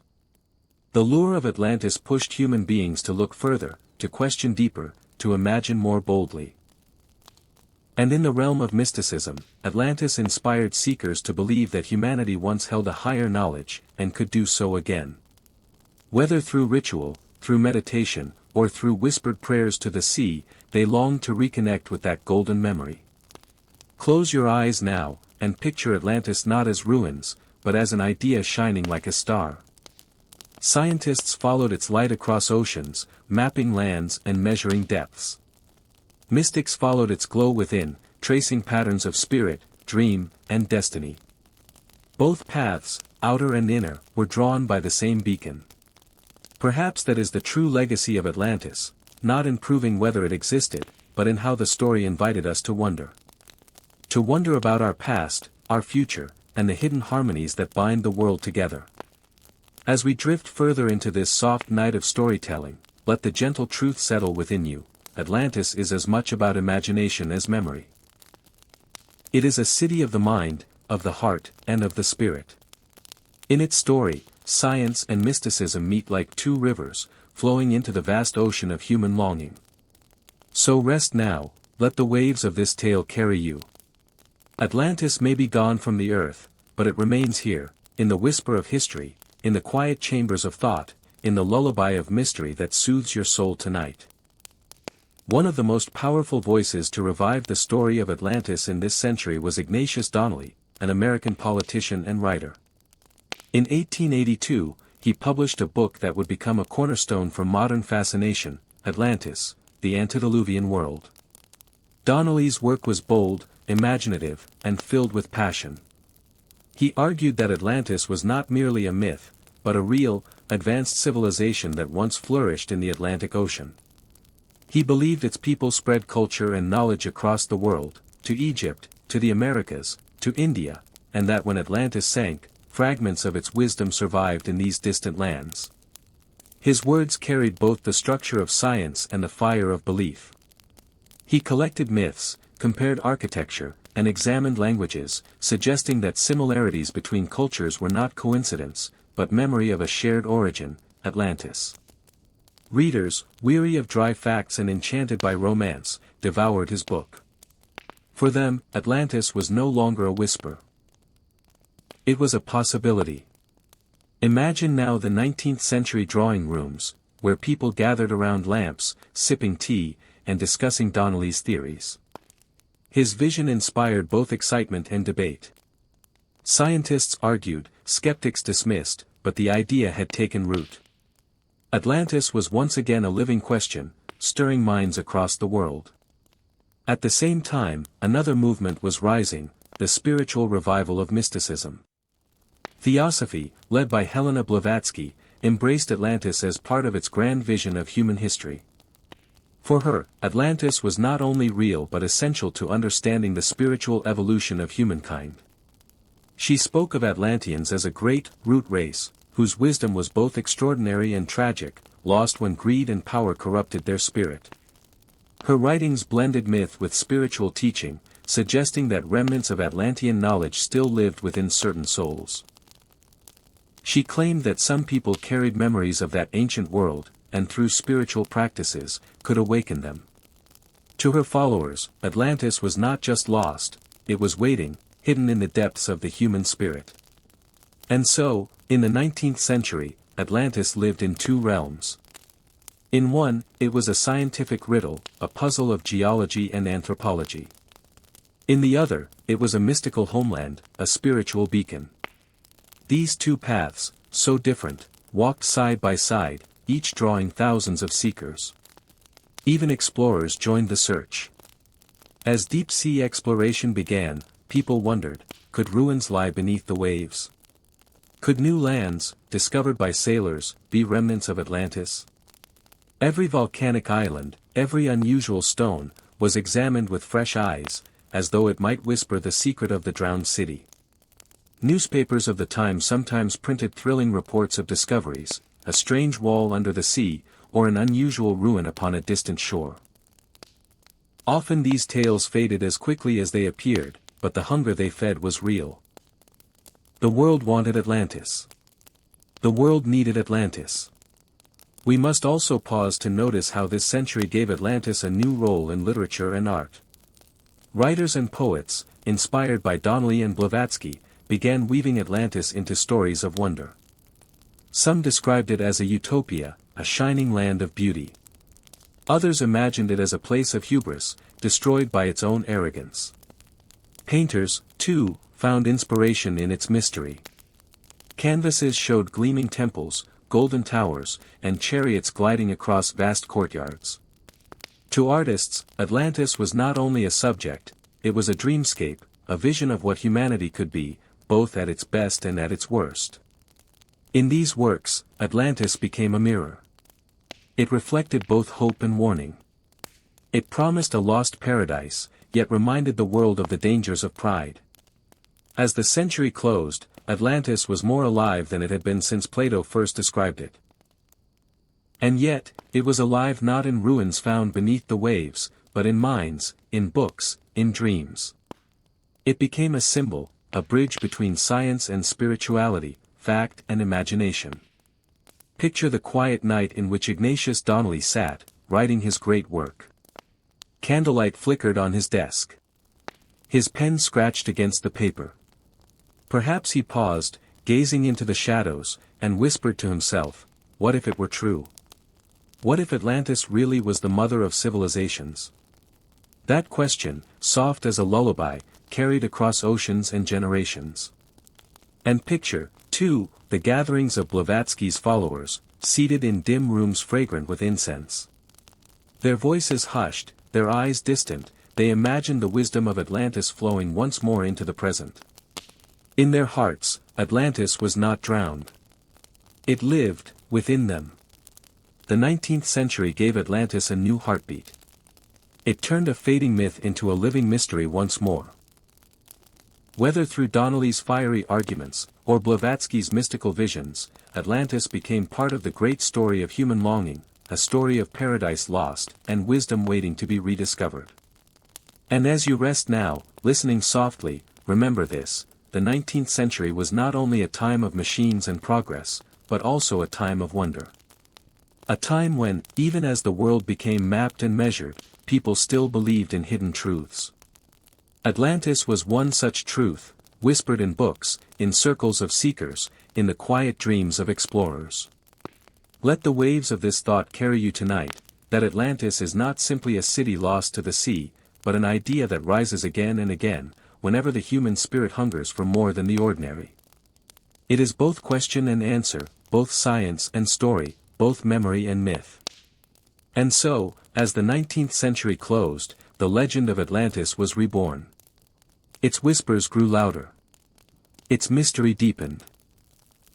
And the world prepared to carry its story into the modern age, where still, even now, we seek it in the dark depths of ocean and soul alike.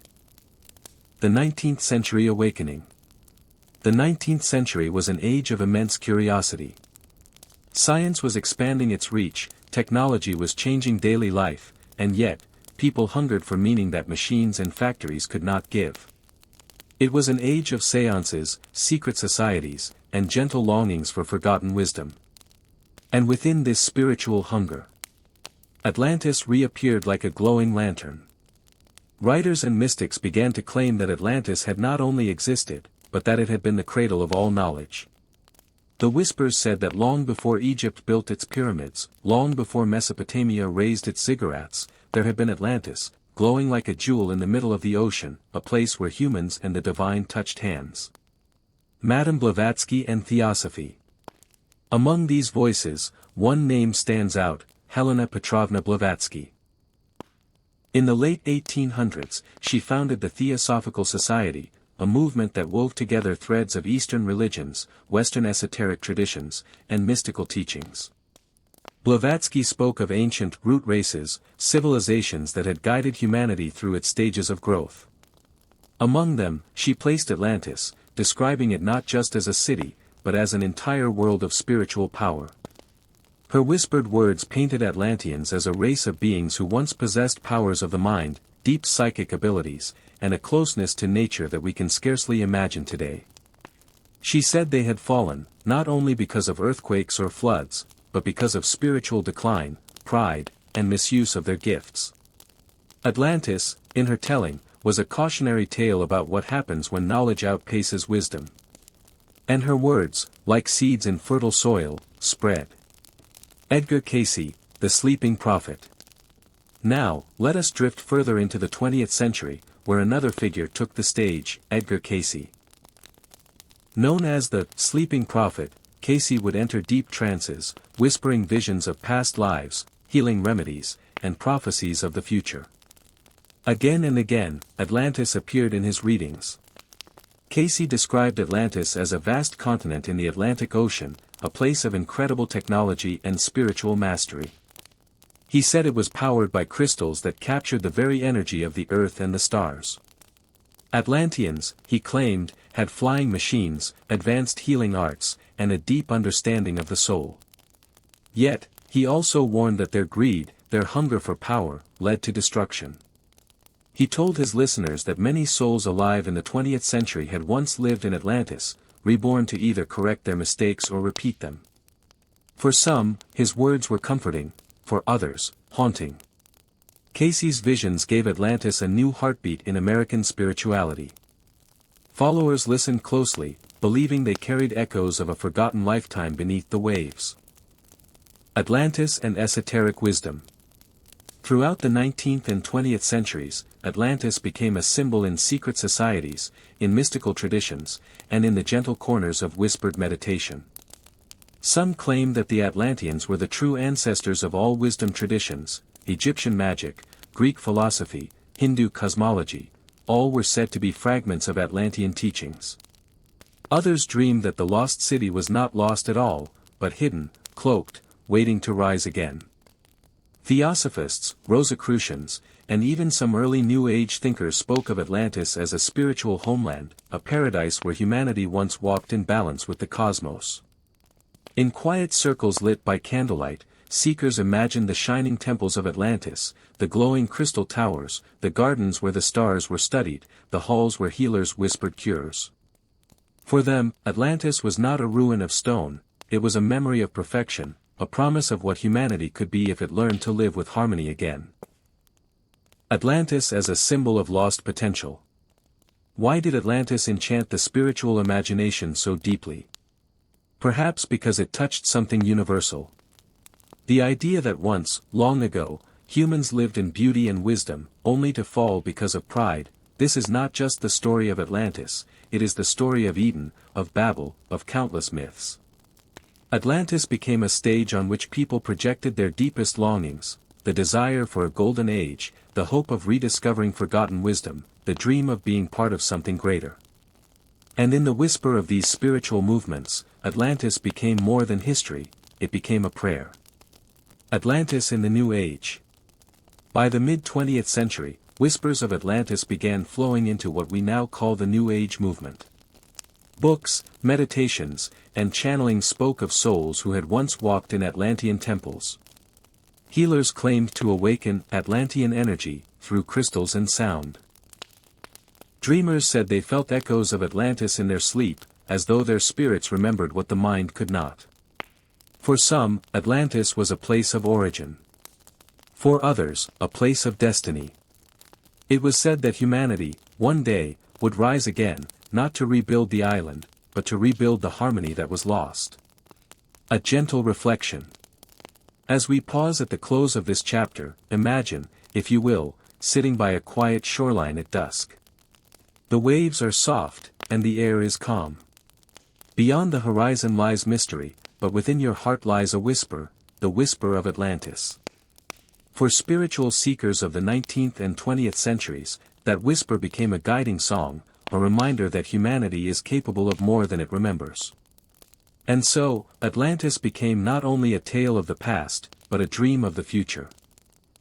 Whisper with me now, as we drift gently into the world of imagination, where words and colors have kept Atlantis alive for centuries. Though the city may have slipped beneath the waves, artists and storytellers have refused to let it vanish. In the silent halls of libraries, in the glowing canvases of painters, in the whispered verses of poets, the myth of Atlantis has endured.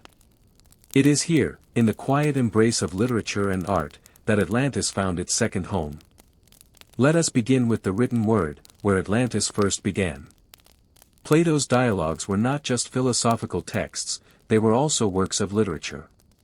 His story of a proud, powerful civilization punished for its pride was written in a style that carried rhythm, weight, and elegance. Readers of every age found themselves haunted by the description of a vast, circular city, rich in metals and blessed with natural beauty. From Plato's time onward, poets and dreamers began to imagine Atlantis as both warning and wonder. In the ancient world, poets occasionally borrowed Atlantis as a symbol. Though the city was rarely expanded upon in surviving texts, its shadow lingered. For some, Atlantis was a moral allegory, for others, it was a vision of paradise. Even when not mentioned by name, echoes of it appear in stories of lost islands, sunken kingdoms, and mysterious western seas. These fragments show us that Atlantis was already seeping into the collective imagination. The Middle Ages added another layer. As we spoke earlier, scholars and chroniclers wondered if Atlantis might be linked to biblical floods or legendary lands beyond the horizon. Writers of the medieval period turned Atlantis into part of their broader vision of the mysterious West, where islands like Hy-Brasil, Avalon, and St. Brendan's Isle floated in imagination. In this way, Atlantis became kin to fairy isles, spiritual kingdoms, and unreachable paradises.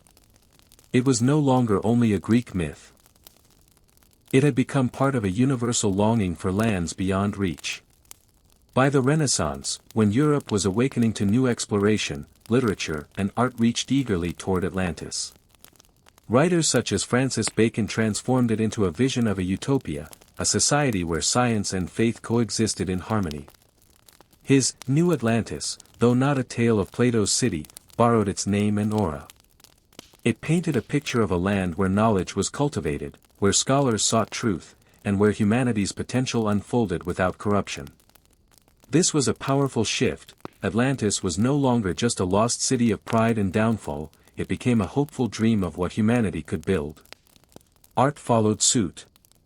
Renaissance maps sometimes hinted at islands that could be Atlantis, drawn with glowing coasts and golden lands. Painters filled canvases with allegories of destruction, where seas swallowed cities, and yet beauty remained in the tragedy. Imagine, if you will, a quiet gallery, where oil-painted waves rise up against marble towers. Moving into the Romantic era, the longing for Atlantis deepened. The poets of the 18th and 19th centuries were fascinated with melancholy, beauty, and the lost. Atlantis became a symbol for unattainable love, forgotten glory, or the yearning for a world beyond reach. Poets wrote verses of sunken palaces, silent harps beneath the waves, and spirits of drowned kings wandering coral halls. The language was soft, sorrowful, and dreamlike, perfect for the romantic spirit. Painters of the 19th century also found themselves drawn to Atlantis. Many created vast seascapes filled with drama, where ruins of pillars and statues could be seen beneath green waters. Sometimes they painted it at the moment of destruction, with waves rising and citizens fleeing. Other times they imagined it as a hidden paradise, glowing beneath calm seas. These paintings were not merely illustrations, they were windows into a dream that humanity refused to release. The symbolists of the late 19th century took the myth further. For them, Atlantis was not only a place, it was a state of being, a symbol of the inner soul, of the hidden, of mysteries buried beneath the conscious mind. Poets and painters alike used Atlantis as a metaphor for what lies beneath the surface of ordinary life, whispering of truths unseen. In this way, the city became both myth and mirror, reflecting our own search for meaning. In literature, Atlantis also entered the realm of adventure tales. Writers such as Jules Verne hinted at the possibility of lost civilizations beneath the ocean.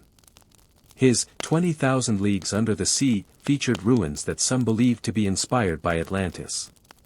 Others, like H. Rider Haggard, carried the spirit of lost kingdoms into tales of exotic discovery and ancient empires. Atlantis became fuel for both scientific imagination and romantic storytelling. The 20th century carried the legacy even further. Poets such as W.H. Auden and novelists like H.P. Lovecraft used Atlantis as a canvas. Auden spoke of drowned continents in his reflective, lyrical tone, while Lovecraft imagined Atlantis as part of his vast mythos, a place of eerie secrets and forgotten gods. The city could be both beautiful and terrifying, depending on the hand that shaped it. Artists of the modern world have never let go either. From comic books to fantasy novels, Atlantis continues to appear. Painters of the surrealist movement imagine dreamlike underwater worlds that seem like Atlantean visions. In popular art, bright illustrations show domes of crystal, glowing towers beneath the sea, and merfolk gliding through its ruins. Each image, whether serious or playful, keeps the myth alive.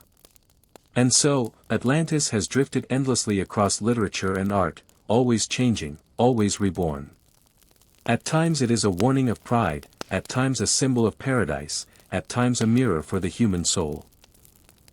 No matter the age, no matter the style, it has never been forgotten. For thousands of years, Atlantis remained a story whispered through philosophy and myth, but the 20th century brought with it technology that could pierce the depths. No longer was the ocean a vast unknown, impenetrable and eternal.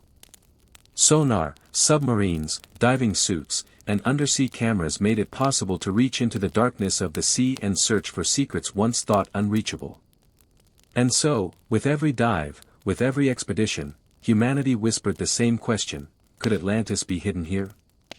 Some of the earliest and most dramatic claims of discovery appeared in the Atlantic Ocean itself. The waters around the Azores, Madeira, and the Canary Islands became places of fascination. These islands seemed like lonely peaks rising above the waves, as if they might be the remnants of a once mighty continent swallowed by the sea.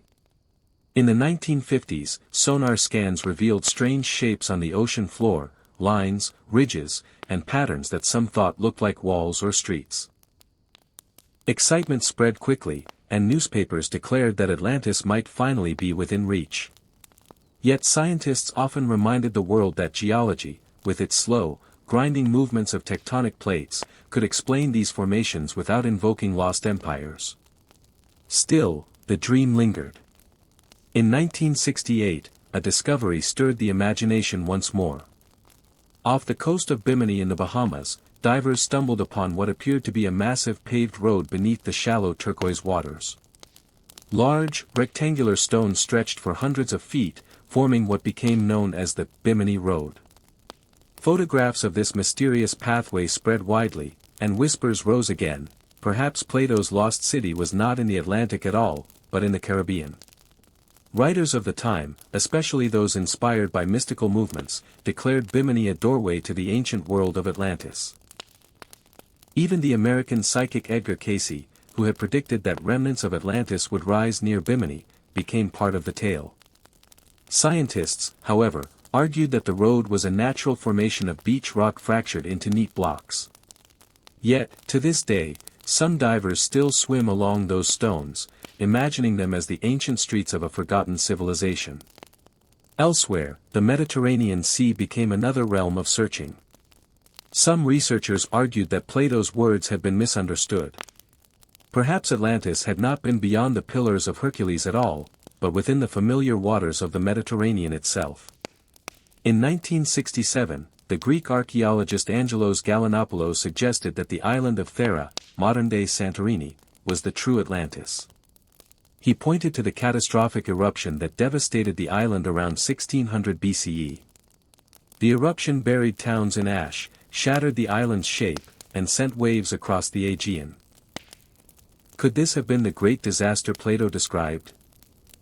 The ruins at Akrotiri, preserved under layers of volcanic ash, seemed to whisper yes. Here, archaeologists uncovered homes, frescoes, and streets frozen in time. A sophisticated society had lived here, one with art, plumbing, and trade across the sea. Though not a vast continent, Santorini carried the echoes of Atlantis, a thriving world destroyed suddenly by nature's fury. Many now believe that Plato may have drawn upon stories of this eruption when crafting his tale, blending history with allegory, turning memory into myth. But still, the search widened. In the deep Atlantic, expeditions used submersibles to scan the ocean floor. Strange ridges, sunken plateaus, and curious structures appeared in sonar images, sparking fresh waves of speculation. Some claimed to have found maps of the ocean bed showing drowned cities, with lines resembling streets and harbors. Each time, the excitement grew, and then faded under the weight of scientific caution. Yet each discovery left behind a gentle trace of wonder, like ripples across still water. Even the Pacific Ocean did not escape the whispers. Legends of Mu, a supposed sunken continent in the Pacific, merged with Atlantean dreams. In Japan, divers discovered massive stone structures beneath the waters near Yonaguni in the 1980s. The Yonaguni Monument, with its towering steps and terraces, looked eerily like a man-made complex swallowed by the sea. Could this, some wondered, be Atlantis, or at least a sister civilization lost to the ocean? To this day, scholars debate whether Yonaguni is the product of human hands or natural erosion. As technology advanced, so too did the search. Satellites scanned the Earth, submarines plunged deeper than ever before, and computer models recreated ancient coastlines. Some researchers argued that rising seas at the end of the Ice Age may have swallowed entire settlements along coastal plains. Across the world, from the Black Sea to the Indian Ocean, archaeologists uncovered traces of drowned cities, stone walls, pottery, and tools hidden beneath layers of silt. Though none could be confirmed as Atlantis, each discovery proved that human civilization had always lived in the shadow of the sea, vulnerable to its tides and tempests. In truth, Atlantis became more than a city to find. It became a symbol, a mirror for our own longing. Every expedition beneath the waves was not just about stones and ruins, it was about the story itself, the dream that somewhere beneath the vast ocean, an ancient civilization still rests, waiting to be rediscovered. Explorers listened for whispers in the currents, divers brushed their hands against weathered stone, and all the while, the sea kept its secrets close. Tonight, as you drift deeper into calmness, imagine yourself floating in a submersible, drifting gently beneath the surface. Outside your window, the light fades into deep blue, then into shadow. The beams of your vessel's lamps cut through the darkness, revealing shapes that might be rock, or perhaps the edge of an ancient column. The ocean floor stretches out like a dream, endless, mysterious, and silent. Each ripple in the sand, each shadowed ridge, carries the possibility of a lost world. Breathe slowly, in and out, and know that the search for Atlantis continues not only in the ocean, but in the imagination of every person who dares to dream. Beneath the waves, the city sleeps, whether real or imagined, and in the quiet of this moment, we are part of that eternal search. Whispered through time, the myth of Atlantis drifted into the 20th century with a renewed and powerful voice. The world had changed greatly, industrial revolutions had turned cities into hubs of machinery and light, and new technologies connected humanity in ways previously unimaginable. Yet, even in this modern age of progress, the longing for mystery and the fascination with the unknown remained unshaken.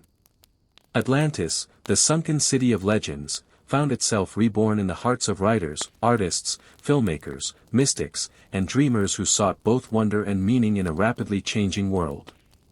The early 20th century was a time when archaeology and anthropology were flourishing. Lost cities were being unearthed across the globe. Troy, once dismissed as myth, had been discovered in the late 19th century. Temples of long-forgotten civilizations were emerging in the sands of Egypt and the jungles of Central America. These discoveries inspired many to wonder. If Troy, once thought imaginary, could be real, then perhaps Atlantis too might lie hidden beneath the waves.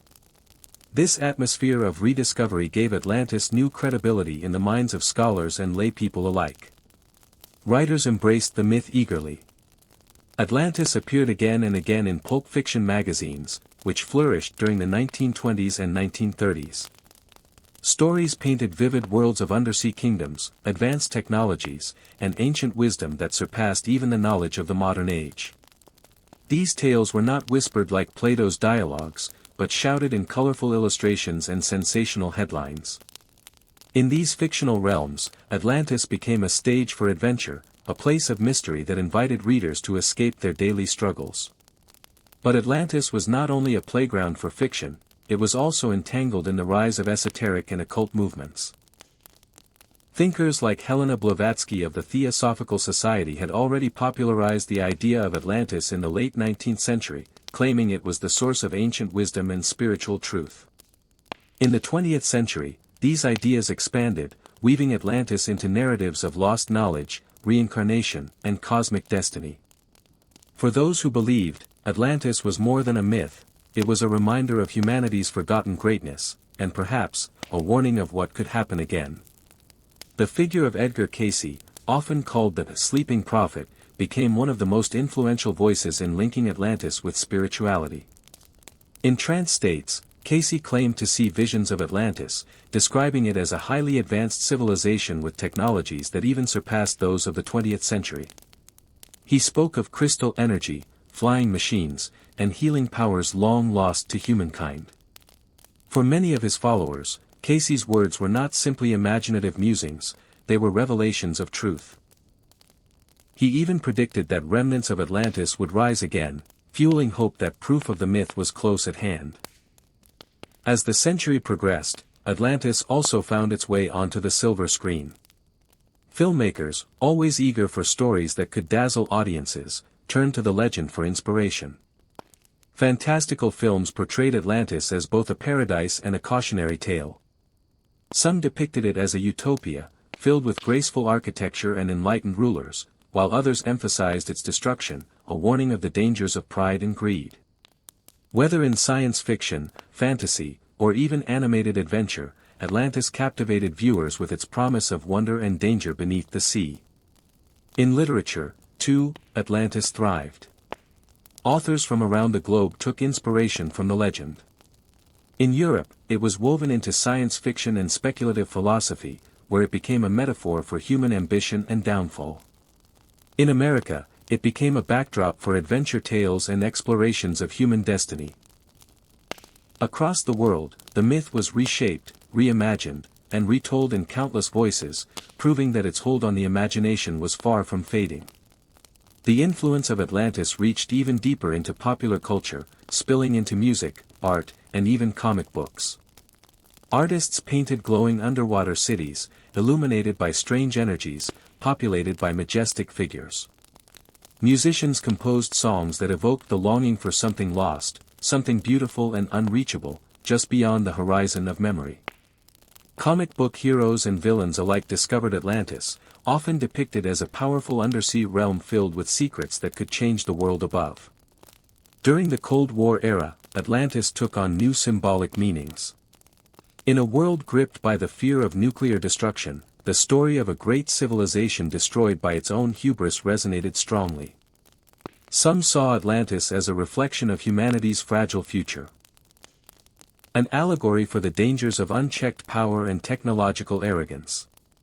Just as Atlantis was said to have been destroyed in a single day and night, so too could modern civilization be ended in a flash of atomic fire.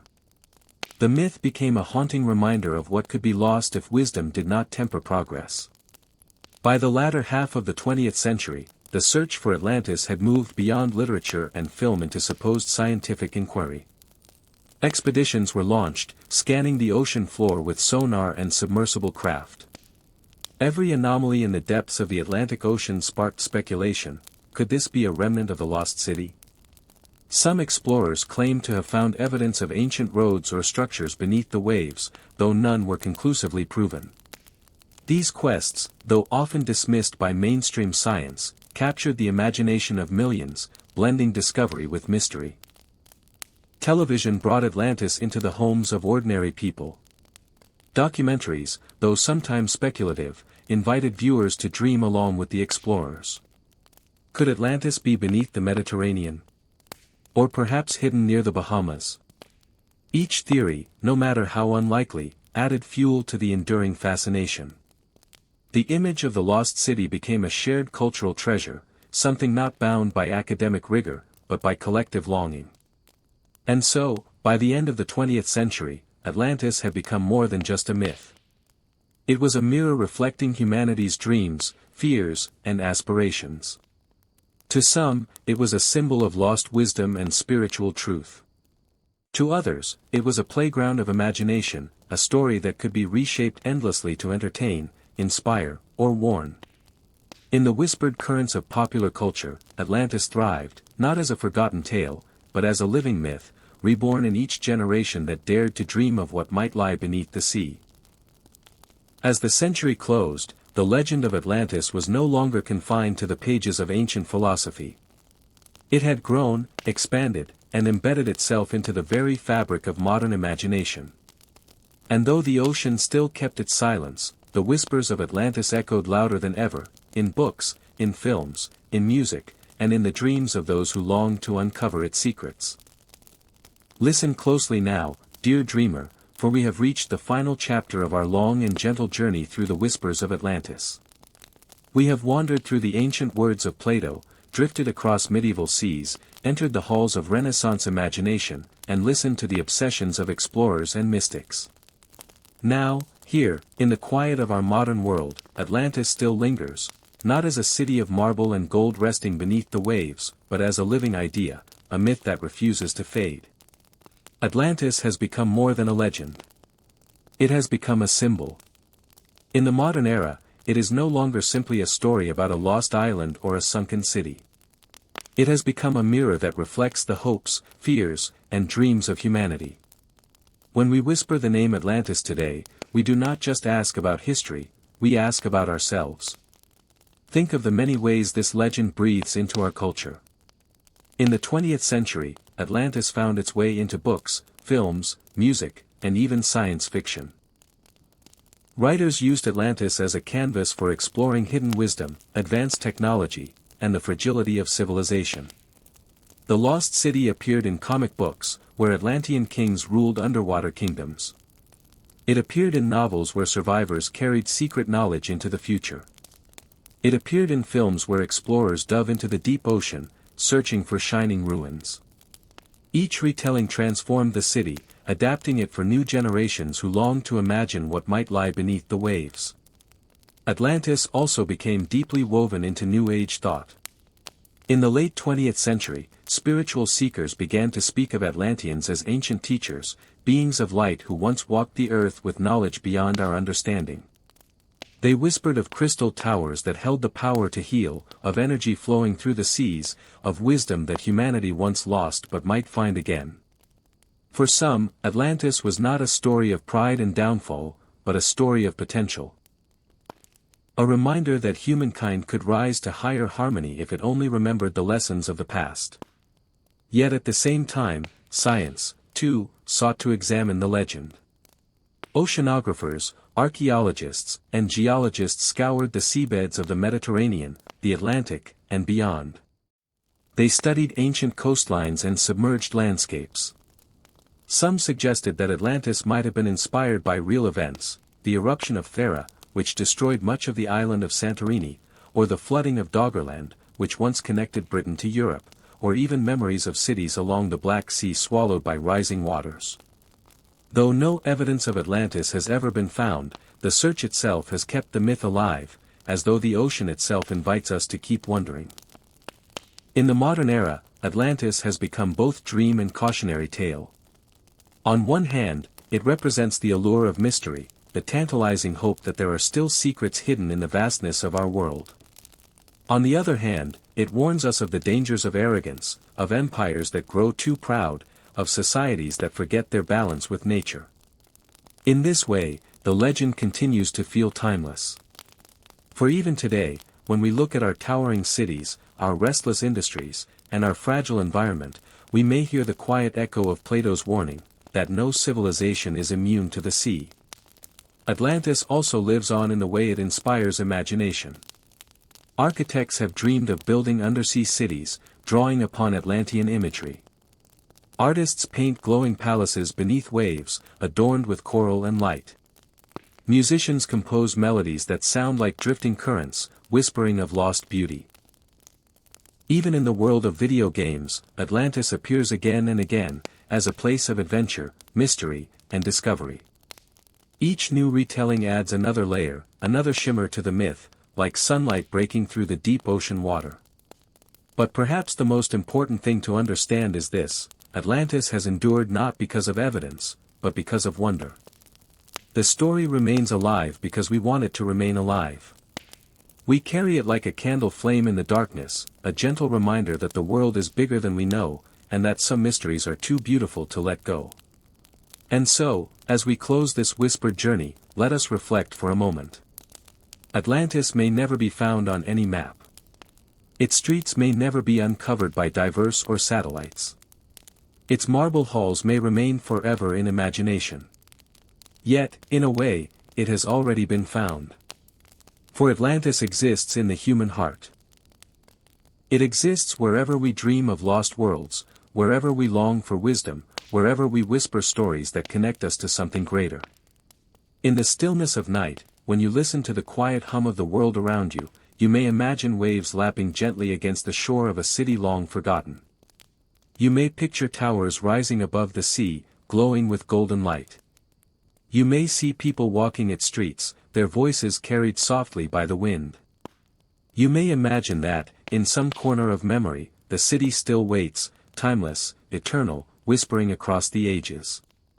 And so, dear listener, we have come to the end. From Plato's words to the vast imagination of modern storytellers, Atlantis remains with us. A city lost, yet never truly gone. A legend that continues to sing in the quiet corners of our minds. A reminder that even in loss, there can be beauty. Even in mystery, there can be peace. Let this final whisper linger with you as you drift into rest. Atlantis is not only a place in the sea, it is a place within. It is the dream that the world can be more than it seems. It is the memory of what was, and the hope of what may yet be. Atlantis is the story that reminds us, gently, that the ocean of human imagination is infinite, and its waves will never stop carrying the whispers of lost cities into the night. Now close your eyes, dear dreamer. Let the waves carry you. Let Atlantis fade into the distance, not as a loss, but as a gift of wonder, softly whispered, forever.